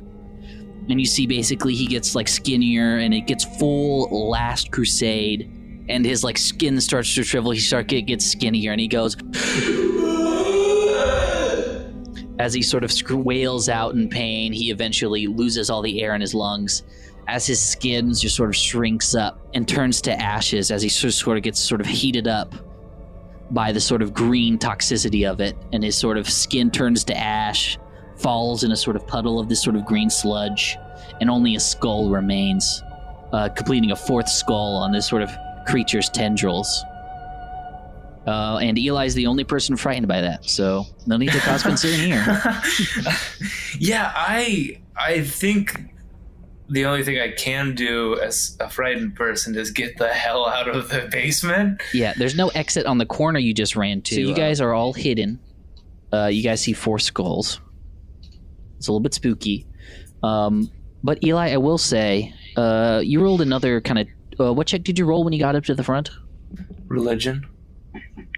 Religion, yeah. So basically you rolled religion. This thing is just sort of Feywild kind of demon. This is the first monster you've seen in real life. This is the first, not the first death you've seen since the tragic last case. That is pretty small potatoes compared to what you just witnessed here on this town's mystery. But you definitely feel the danger as you are invisible and need to run away. Mm-hmm. As you always have done in your teen sleuth days. Yeah. You can't attack other students and get them out of their days, but you're worried that the creature might then see you, and you don't want to be seen. That's what you've always wanted. You've always wanted to hide. Yeah, I run over and whisper frantically in my what's the word? Compatriots, I suppose, ears, and say, your fellow sleuths, we need to get out of here. He just murdered Pietro Pride. We have to help these people. If we don't do anything, they're all going to die. And just as you say that, you see both Johnny Pride and Angel Roy walk out into the center of this sort of path, about to get consumed the same way. You will all forever be a part of my domain, as I have finally become victorious. Can I yell out, "Hey, asshole"? Yes, you can. All right. Hey, asshole! You see he turns towards you as he looks towards you, and you just hear a high-pitched roar, a high-pitched screech as the monster turns towards you and Matt. All right, I tell the rest of the group, combat inevitable. Take up battle positions. And you all roll initiative. We'll say Eli gets a free surprise round because he was very surprised about what opening the coffin did. So he was able to run away on his turn, and I'm still invisible too. You can also cast a cantrip. You're invisible until you cast a cantrip or make an attack, I think. Yeah. So. I rolled a 21. I got 9. 21? Oh my lord. And I rolled a 16. But I gotta go first anyway. I get a surprise round, right? Is that what you're saying? You already did your surprise round of running away. So you're basically at the same place with everybody else. Obviously, first is Holly Harmon, taking initiative as the strong female protagonist she is. What do you want to do, Holly? All right. I'm going to cast Scorching Rays. And so wait, so there's like several heads. If I aim for different heads, do they have... Maybe I don't know the answer to this. Do they have different like hit points? Yeah, they all have different hit points. Mechanically, this is they're multiple sort of creatures with one big boss creature. All right, I'm gonna make an attack wherever you want. Oh wait, do I have to roll? I forgot. Do I have to roll dice, or can I just cast it? Scorching Ray is an attack, I believe. Yeah. Scorching Ray. Because does it have to beat their armor class? Yeah, it says on a hit, so it looks like level you just 2. make an attack to beat their armor class. Yeah, you roll an attack, do 2d6 fire damage on a hit. Yep. Range spell attack. I got 7, 8, 9, 10, 11, 12. 12 exactly hits. Son of a gun. Wow, 2. Okay, you don't add anything to that? No, because there's 3 separate rays, so I'm gonna shoot one of the rays at the middle, the big guy, and then 2 to like the ones in the front. So 2 fire damage to each of them. Okay, 2 fire damage to the... Mechanically, they are imps, so yeah, 2 to... Yeah, you say your cool one-liner, and you blast the guy as a bonus action. You can do something else a little bit special. Oh, wow. Can my bonus action be to pull out my turtle? Indeed. All right. I'm going to whip him out of my like, messenger side bag. Yeah, with your hand still steaming, still smoking, with that super powerful Scorching Ray spell that dealt 2 epic damage. You basically, while your hand is still hot, the turtle hops in your hand, and you see the shell, Matt and Eli, you see the shell of this turtle sort of heat up to like this sort of volcanic rock, and just basically from the inside, it basically curls up into the shell and ignites out like the back of his shell, so that way he just like is a flying rocket turtle, just flying around as a wildfire spirit is summoned inside of the turtle. So this is a Circle of Wildfire Druid. You get use a wild shape to summon a wildfire spirit that does a lot of cool stuff on its next turn. And now after that, we go to Duncan. Duncan, make another wisdom saving throw to stop your frightening condition. Beat a 10. 13. Yep, you are no longer afraid of this creature, but you are still a cowardly man, so play it how you will. You are freed from the frightening condition. Just a little bitch boy. I peek out from behind the mausoleum. Consider casting an eldritch bolt, or whatever it's called. Eldritch Blast. Eldritch Blast. You grab another cup of coffee out and you splash coffee. I consider doing it, then realize if I do that, I'll no longer be invisible. And start to kind of freak out. And so instead I make my way out of the like my spot behind the mausoleum and towards the door. As I pass by my fellow sleuths, I mean they don't know that I'm there until I whisper, "You guys, we need to get out of here." Dude, I'm not leaving. This monster is gonna kill everyone unless we do something. This isn't what we're supposed to do. Remember the last time that we tried to solve a mystery this bad? Remember what happened? Sometimes this isn't for us. Sometimes you have to put aside the past and do the right thing, Duncan. You're right. I mean, what would we even do if we ran away, right? We have to do something now. I'm pretty sure if we don't, we're all gonna die anyway. So turn around and I cast an Eldritch Blast, right on Big Deer Skull Face. Right on the big boy, evenly with everybody. Epic hero moment, standing side by side. And I roll a 12. Is that a hit? 12 exactly hits, baby. Yes. Roll that damage, bro. My damage is a 10. Holy shit. Vavoom. Yeah, you, in a proper hero moment, set up to a T. You do the right thing for once, and you blast one of these things' horns straight off. With your burning coffee, you do it. It reacts to like the toxic waste in a way to where the coffee kind of overpowers the waste because it's way more toxic to your body because it's evil eldritch coffee. The creature again screeches out, but this time in pain as he retches back, and all the other mind-controlled, charmed students scream in the same way from their own multiple ways, but then fall to the ground unconscious as this creature now has its full attention to you all after getting absolutely rocked by a piping hot coffee. We're talking like McCafe level of hot. It's getting hot in here. We're in for a lawsuit. Matt, it's now your turn. I turn to the group and say, As you've chosen combat, I suggest letting me take the fire. You guys hang back and do what you can from range. before turning around, taking off my hat of disguise, using a bonus action to channel divinity, mark the big guy as a present threat. Ooh, So read that bad boy off, man. yeah, so present threat. I take a bonus action to mark an enemy as a threat to the future, or Eli's future in this case. As an action, I choose a creature within 30 feet, and he has disadvantage on all saving throws, and all allies add the damage of my divine smite to the first time they land a hit on the creature. And my divine smite is so I'm only using level 1 spells, I believe. Yeah. So you guys add a 1d8 of radiant damage to the first attack you land on the big boy. Ooh, nice. After this, I assume.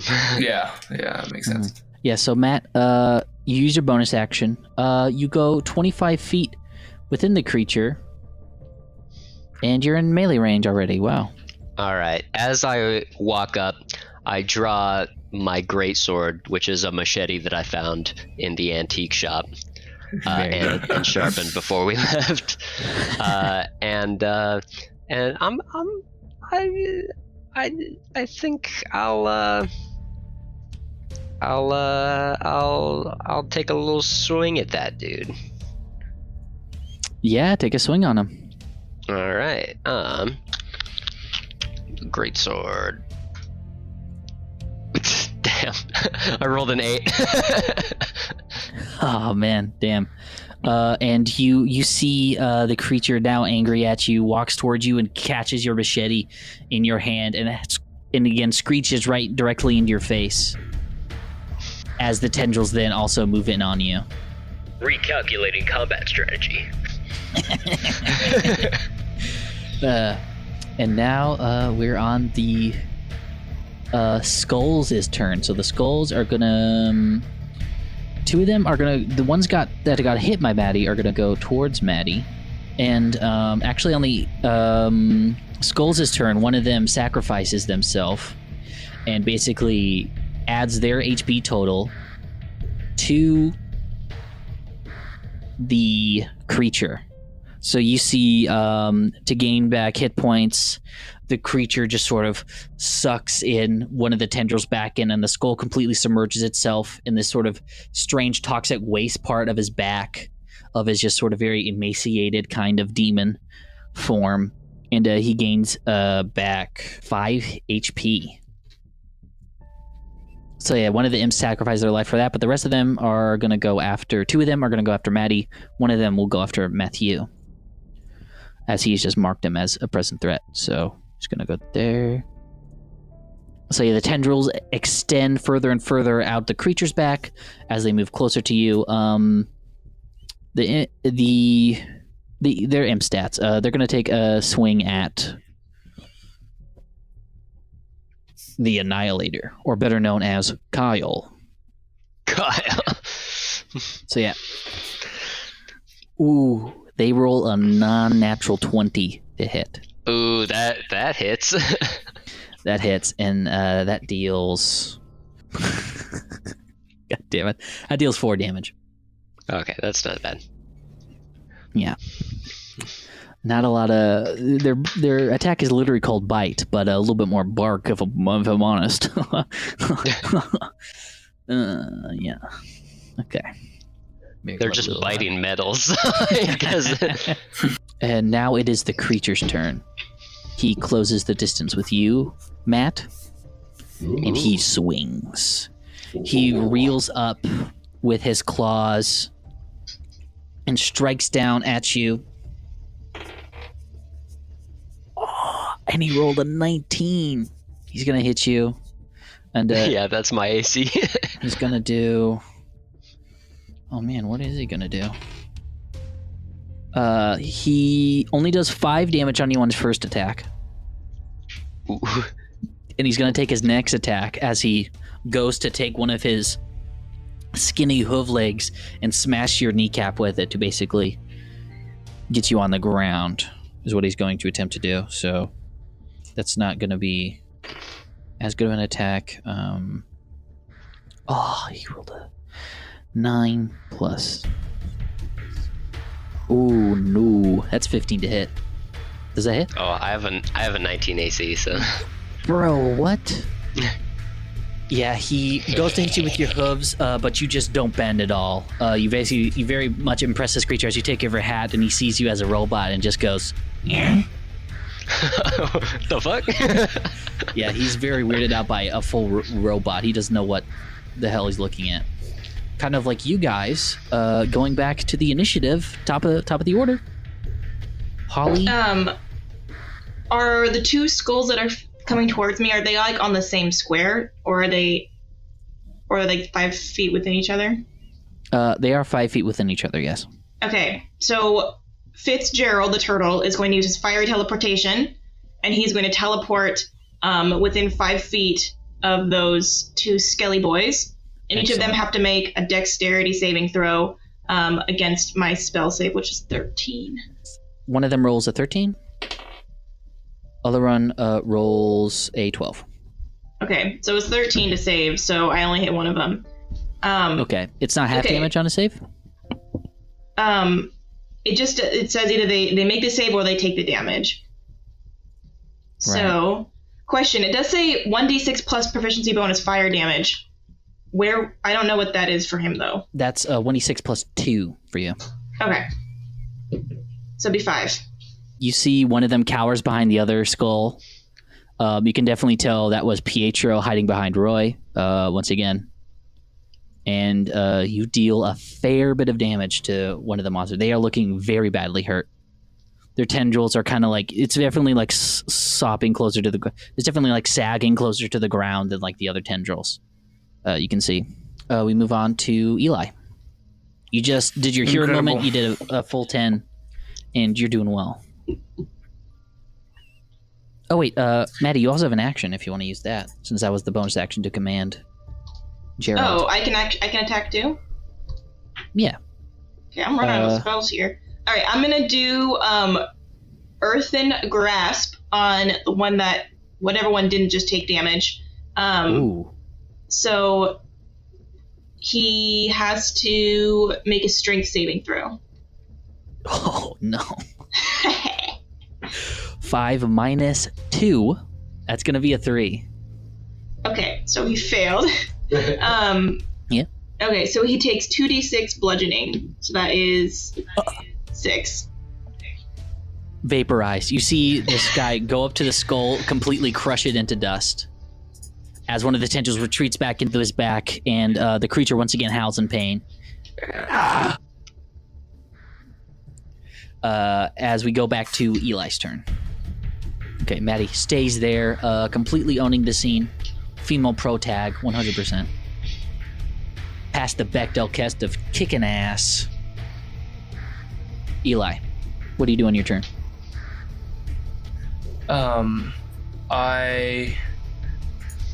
Let's see. What's your constitution, Matt? Mine is +3. Okay. I'm looking at the map, and AoE looks like it might be a little bit effective here. Well, AoE, you can angle it with both both the skull by Matt and also the creature without hitting Matt if you center it somewhere else. That's not how this AoE works. Oh, it's on the creature. What spell are you casting? I'm about to thunderstep. So thunderstep. Okay, now hold on. Sorry to burst the bubble of the thunderstep. The thunderstep works in the way that you have thunderstep as a cantrip. What? Hells yeah, boy. That's wild. The tome. So that hurts where you're coming from, not where you're going. So that's why I'm gonna run. I'm gonna run precisely to where Matt is standing. You full sprint to where Matt's standing, so about here. And then I cast Thunderstep. Teleporting to the bottom right corner. So, and as I leave, you take anyone who fails a Constitution saving throw takes 3d10 thunder damage. Okay, in the 10 feet radius of where I was. Yeah. So Matt, you have a good Constitution. So I think this 19. I brought you into this world. I can take you out of it. Yeah. So Matt, he still takes half damage on that, right? So that saves. Back to the fucking tome, dude. Oh my god. Yeah, half damage. Anyone who is below a 12, who rolls less than a 12 in a Constitution saving throw, will take full damage. Oh my god, the creature rolls a 4. That's a cantrip? That's crazy. Yeah. Well, the imp does roll a 16, so the imp just sort of like tendrils its way. Again, another cowardly skull goes behind Matt, lets him take like half damage. But the creature takes the full damage of a what? 24. No, he doesn't. You're a filthy fucking liar. Yep. 3d10. That's God, crazy. that's a cantrip. Yeah. Well, Mac, as a warlock, Pact of the Tome, you get free spells. So damn, that's crazy. that's why it's fun. Thank you. So 20. He's looking bad until he absorbs the other dinky little guy. The imp that was hiding faced his wrath anyways. He absorbs him and gets back. Ugh, only 4 health. Oh my gosh. But Matt takes half of that. So 22 points of damage is what Matt takes. No, Matt, you take 12. I take 12. Okay. Yeah. Hold on. Let me whip out the calculator real quick. You get a calculator to do that, Matt? I mean, I don't need to, but it's just easier. Did you roll your D8 against him as well, Eli? That's the first time you hit him. Roll my D8. What? What's that? Yeah, and also he rolls disadvantage on saving throws. That's right. I didn't even roll disadvantage on saving throws for him, and he still rolled a 4. Let me roll my extra D8 of damage from Matt's great move. See, it's a 1. So yeah, but he would have had disadvantage on that saving throw. So I was false on that for it. Jesus fucking Christ. Matt, try to follow that up, I guess. All right. The creature's the only thing left near you. And he's looking bad. You see half of his skull cracks away in the thunderstep and explosion as like the sound shatters like part of its skull that still has the antler on it, and like teeth and like skull from this deer, and like a lot of toxic from this deer skull flies away with a lot of toxic waste and acid as it looks badly hurt. All right. After he hits me, the part that takes damage, kind of like Tony Stark-ish, some of the armor like readjusts. I recompute some attack strategy. You see some code like start running, and I go kill mode activated. My eyes turn from blue to red, and as I go to jam my machete just right into his face, I yell, "No one walks away!" And I roll for damage. Oh my god, I got a fucking 11. Yeah, what'd you get to attack? 11 on attack. Well, maybe he walks away. He might walk away. Honestly, on his last legs, as a legendary action. Ooh. I was saving this ability for him, but I'll just do it now. He absorbs the toxic waste into his body. As a result of getting a few different hit points, a fair few hit points back, he lowers his own AC to 7. Ooh. So that attack does hit, as I forgot to take that legendary action just a second ago. So yeah, it's a bit of a wacky homebrew fight. So that attack does land. Roll a d8 plus whatever other damage you want to do. All right. I get the radiant damage, right? From You do get From the a channel d8 from divinity. radiant damage if you don't decide to use a spell slot to do divine smite as well, because that just happens I with am him. gonna do that. I'm gonna use some divine smite on his ass. Yeah, Or are you wrathful gonna? smite, sorry. Wrathful smite is a spell. Divine smite is a feature. Oh wait, It's yeah, a- it's a- you're it's a right. little You're right. No, I'm doing my divine smite shit. So I get an extra Divine smite shit. D8. That's what I get. Yeah. Okay, so 17 damage is what I just did. So as his legendary action, he absorbs the toxicity into his body. You basically feel a lot of his wounds like fill with like this strange like toxic waste. His eyes like glow green with like green fire. Like this is like a second phase of the boss fight, and you see Matt just stab a machete into his neck, and like toxic waste just like spills out. He loses his fire in his eyes as he just sort of squeals out in pain. Still up, but by not a lot of points. Oh man, he's looking really bad.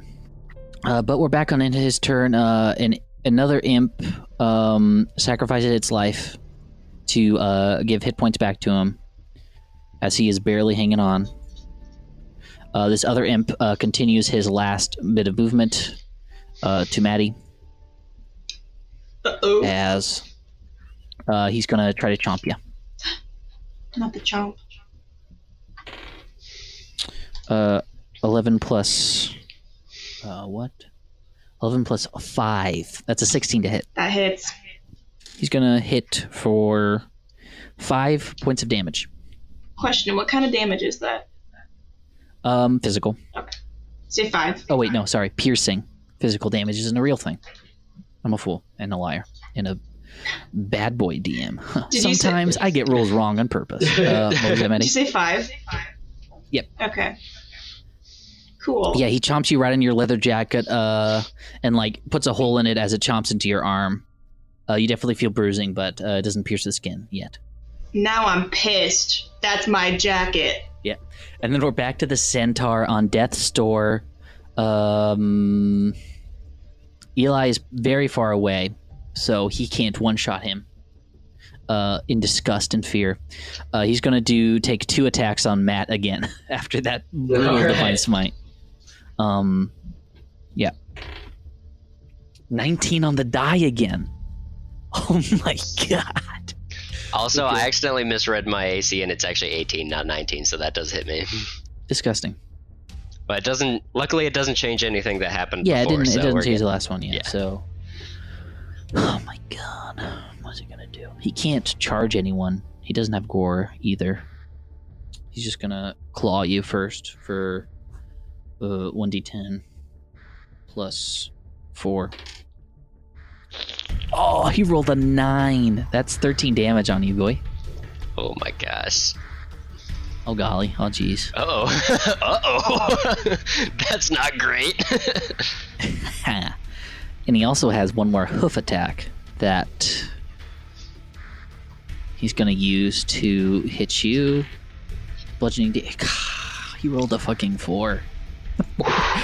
I'm only rolling 19s and 4s in this fight. These are absolute goons. I am barely holding on to life. We go back to Holly's turn. battered. All right, so The imp is in front of you. This punk that just ruined my favorite jacket. I'm gonna produce flames, and that makes a flame in my hand. And because he's right next to me, I'm gonna take the flame and just punch it right into his face.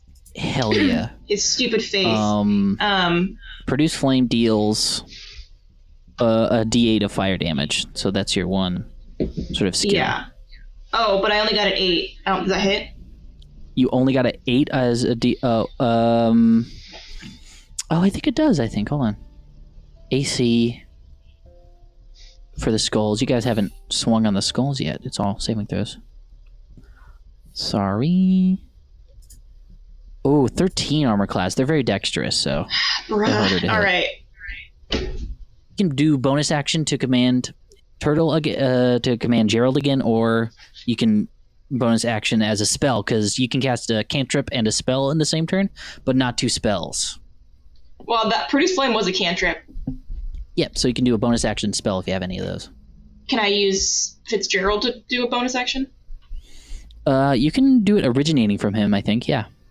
Okay. Like originating from... I'll have him use Flame Seed then. And he also needs to... It's a attack. He got 21. I'm pretty sure that's going to hit. Oh, yeah, you're attacking the creature? Or the skull? He'll attack the creature. Okay. Gerald rockets towards the creature, bonks him right in the head. Oh, wait, it's a range Right in the attack, so he skull. stays where he is. Okay, he turns his, like, little turtle butt towards him and just blasts him with a fireball real quick. What's the damage on that? It's going to be a 6. There's another 6 damage. Okay. You guys are all level 4. Okay, we're gonna move on.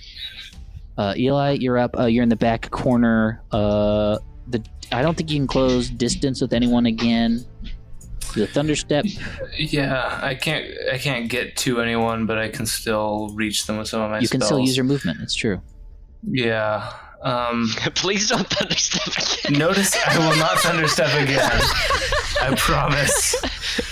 I promise, although I could. It is a cantrip. Yeah, I think noticing that the battle is just about in our hands, I'm going to use a free action to address the demon. What is it again? What did I? The learn it was creature. my religion check? Just the creature. Yeah. I'm going to address the creature and ask, what are you doing here? Why are you trying to kill all these people? They dumped their waste, their poison into my land, my home. And now I have taken their homes forfeit and their lives as payment. I don't want to come off as arrogant, but I don't think we're going to let you do that. He screeches at you again, with half of a face, toxic goop, toxic sludge dripping from his like bleeding form after those like divine machete hits. But I think what Pietro did was wrong. And as long as you promise that you won't harm these people here, we will not finish this battle. Fuck you. Yeah, that's not an option, I don't think. All right. Yeah, and I will cast an Eldritch Blast on Cast the big it, boy. 23. That hits. 23 to hit. That hits. That does hit. And it hits for 8 damage. He is on death's door, being reduced from 10 hit points to 2 hit points. Oh god. And it's back to Matthew's action. All right, I got something. Matt, you do have lay on hands if I you think you can finish him if you off can hit him Annihilator. with his 7 AC. Oh yeah, that's true. Where did I put that? All right, I got something cool in mind. It's playing a little fast and loose with some of the mechanics, but I think for cool last moments, it'll be cool if I land my attack roll. Land that hit, bro. All right. Or wait, is it an action to use lay on hands? Well, here's Might my be screwed idea. over that way. Or for healing hands. That's an actions. My bad. Yeah, so that's an action. My baby. I'm not gonna do that. You're not gonna do that. I'm willing to lay down my cybernetic life for my creator. So when I stabbed him right in his neck with the machete, he kind of like reeled back and hit me, and so it wrenched it out of my hands. But luckily, I've given myself a heavy crossbow, which let's reskin as an old-timey shotgun that I found in the antique shop. Yeah. And That's some flavor. and as I crumple down onto one knee onto the ground after he takes those destructive hits on me, I pull that out, say, Terminator 2 downloaded. Hasta la vista, baby. and just blast him right in the chest. Yeah. And so my to attack roll your is... actual crossbow stats, before you roll for attacks, you do have disadvantage with a ranged weapon this close. But I will say your hands are practically shotguns with the Iron Fists Warforged thing, so I'll let you roll an unarmed strike. So that's plus, add your strength to that instead of disadvantage crossbow attack. All right. and Yeah, then- Eli looks on in horror as your hand transforms into a shotgun, which he also didn't design, and you just blast this thing, if you hit, that is. Okay, yeah, so 1d20 plus my strength is... unnatural 20. Yeah, roll your damage, dude. Alright, I need a... Where's my 6? You have a +3 to strength. He's automatic. Alright, 3. I roll 6 damage. Yes, it worked. The max amount of damage, you obliterate this thing. This thing turns into just toxic sludge as your hand transforms into a shotgun. You put it, the half of his skull that's left, you completely blast it open. The top half completely falls apart. And he just falls back 5 feet, launched back by the shotgun. Half of his body covered in toxic sludge just spills into the loose dirt of the mausoleum as he just sinks back into place. The imp, the sort of skull and the tendril that still survives, just sort of looks around, still alive, and goes, I guess I'll die. And then he turns himself into ash. As he gives up, and you guys successfully save the students as they come out of their charm, grab their heads, and just go, oh, what happened? And they all just 8 high schoolers scream at the top of their lungs, just absolutely freaking out. As you all have saved the day as the Pride Pines Sleuths once again, and stopped a fey hellspawn from putting his graveyard in an abandoned factory. Ooh, Yeah. we did it. We did it. We did it, and it was cool as hell. Incredible. So, what happens next with law enforcement, Avery? Do you call someone on your Blackberries? You see all the students are calling their parents, like, "Oh my God, what the frick is happening?" You see Angel and Johnny try to call their parents, but the phones are ringing like in the dirt around them as their dads were turned into skeletons. Oh, God. Oh, God. Oh, shit. Oh no. So wait, Matt's character is dead, right? He sacrificed himself for us, right? I lived. Yo, you No, lived. he's still alive. He was just, if he missed the attack, the creature would have healed again and also And torn he's him. a robot. I could have rebuilt him. Yeah, I was no. gonna say it's like he sacrificed himself as like a post-credit scene where we're rebuilding him and his lights flicker back on as he comes back to life. I take all- one We last can look. still have that scene, but he's like, we're just I mean, fixing you can him write up. that in the novel for a little bit Oh, more yeah. drama. He honestly should have died after that point, so that'll be in the For revision. the drama, anyways. I'll kind of go into that, like, KO just got killed using his ult pose, go into, like, emergency stabilization mode, and I'm just trying to, like, damage control on all the shit that's broken. Also, It's a Matt, niche you, joke heal, for Valorant you can fans. fully use. You have enough time to use your lay on hands to heal all your 20 hit points Ooh, back. yeah. Let's just do it. Yeah, shit, I'll just Let's do heal him that. up. All right, yeah. When Holly goes back All to her right. typewriter and records this for her next novel, she's gonna embellish a little bit Gonna more than embellish. already has been. Not that she needs it, because Okay. it's pretty unbelievable as is. Excellent, yeah. That was pretty fucking sweet. Yeah. Yeah, you write in this book. Yeah, you write it. It's very good. Yeah, how do you guys want to do for the epilogue? Do you want to, like, what's your relationship with, like, law enforcement within this? You guys had a relationship when you were children, but now that you're, teens and all that stuff, do you want to explain what happened? Do you want to explain, Well, I think Something a the little bit big different, or- takeaway that Duncan has realized in this whole moment is that law enforcement is useless and terrible, and that kid sleuths are really the future for this great nation. Good sleep. Yeah. Abolish The the real police, justice. replace replace them with kid sleuths. Replace them with kid Exactly, sleuths so with killer with the robots. With killer robots. We all, What could go I would wrong? say that we like slip No, I out, don't- so we don't have to Yeah. explain what happened here, because there's no way that anybody's going to believe a bunch of kids talking about an eldritch horror that unleashed its Exactly. power on the town. Yeah, agreed. I think we just go back to the. Mhm. And also, you probably don't want to let you the police all- know you have a killer robot. Yeah, also that. I don't think you have a license for killer robots. Yeah, Matt doesn't have his hat on at the moment, so he has like people are freaking out because like there's like a dead monster covered in goo. There's ashes. They're in a graveyard in a stone basement. Their hands they're super fatigued and tired because the students like were charmed to like carry a cemetery piece by piece to like a building in the woods. So they feel pretty sick. And then, but Matt puts on his like hat, sunglasses come on. He's just like, oh, thank God, it's just a It's just very hot. tall. Oh, Good. it's Kyle. We're fine. Yeah. Yeah. And after all this sort of sense of heroics, nobody really brings up until a few days later. You guys, I don't know how you guys' interactions have changed after Holly roped you into this, thrilling mystery of magic and demonic intent. But if you guys are together, you guys are separate. You all guys get summoned to the local Pride Pines Publishing Digital for an interview about what happened with the students. Do you guys accept? Do you guys, Holly's going I- to decline. want to get your if it's names my back thing. out there? I go where they tell me Here- he does.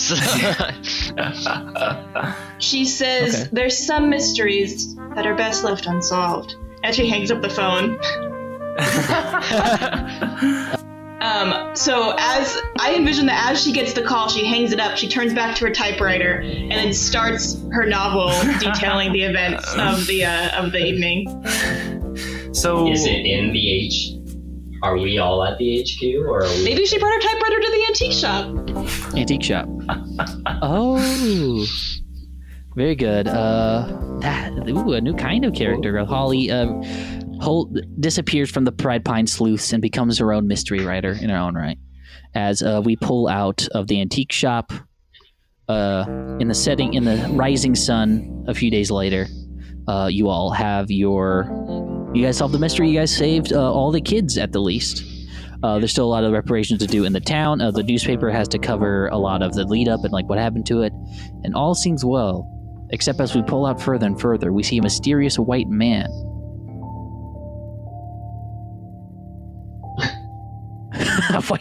I meant to say white van, but there's a white man in front of a white van. mysterious Totally white believing it. I man. was like, yeah, that makes sense. Okay, cool. Yeah, you see a Mysterious men white van. you see a Men in Black type white man, bald head, in front of a white van with a mysterious insignia on it that none of you are outside to see. As we fade to black in front of the antique shop. Is that a setup for a potential sequel? We'll talk about it in the Talkback show when we record next week when I get back into town. But this will be a very long edit. For those at home, we recorded for almost 3 hours because we had just so much fun playing D&D, and I didn't write enough notes to make an actual mystery. So, to be honest, I'm very glad Maddie made up her own thread, and I was like, yeah, I'll make this thread for you. Yeah, that works. It was very Good wonderful. stuff. Thanks for coming on the show. Thanks for playing D&D with me. It's been far too long. I'm glad to know Oath of the Future wasn't completely broken. The Warlock class that's in the game was broken. Yes, Which is yes. good The to one that know. already Eli's character exists is is completely broken. broken. Good The to homebrew know. we made is totally balanced. The stuff that we're just working with that already exists, Yeah. completely unbalanced. Thank God I had Yeah, that stuff is. Thank God I had a crazy. truly insane encounter monster setup, which I'll break down next week. All right. When It's we been a pleasure, all convene Harrison. again. Thank you so much, Thanks for having everybody. us on. Thank you to all at home for listening and reviewing the show, because you should review, because review helps things sometimes. All As we right. say at the end of every episode, stay safe, stay sane, Yeah. everybody.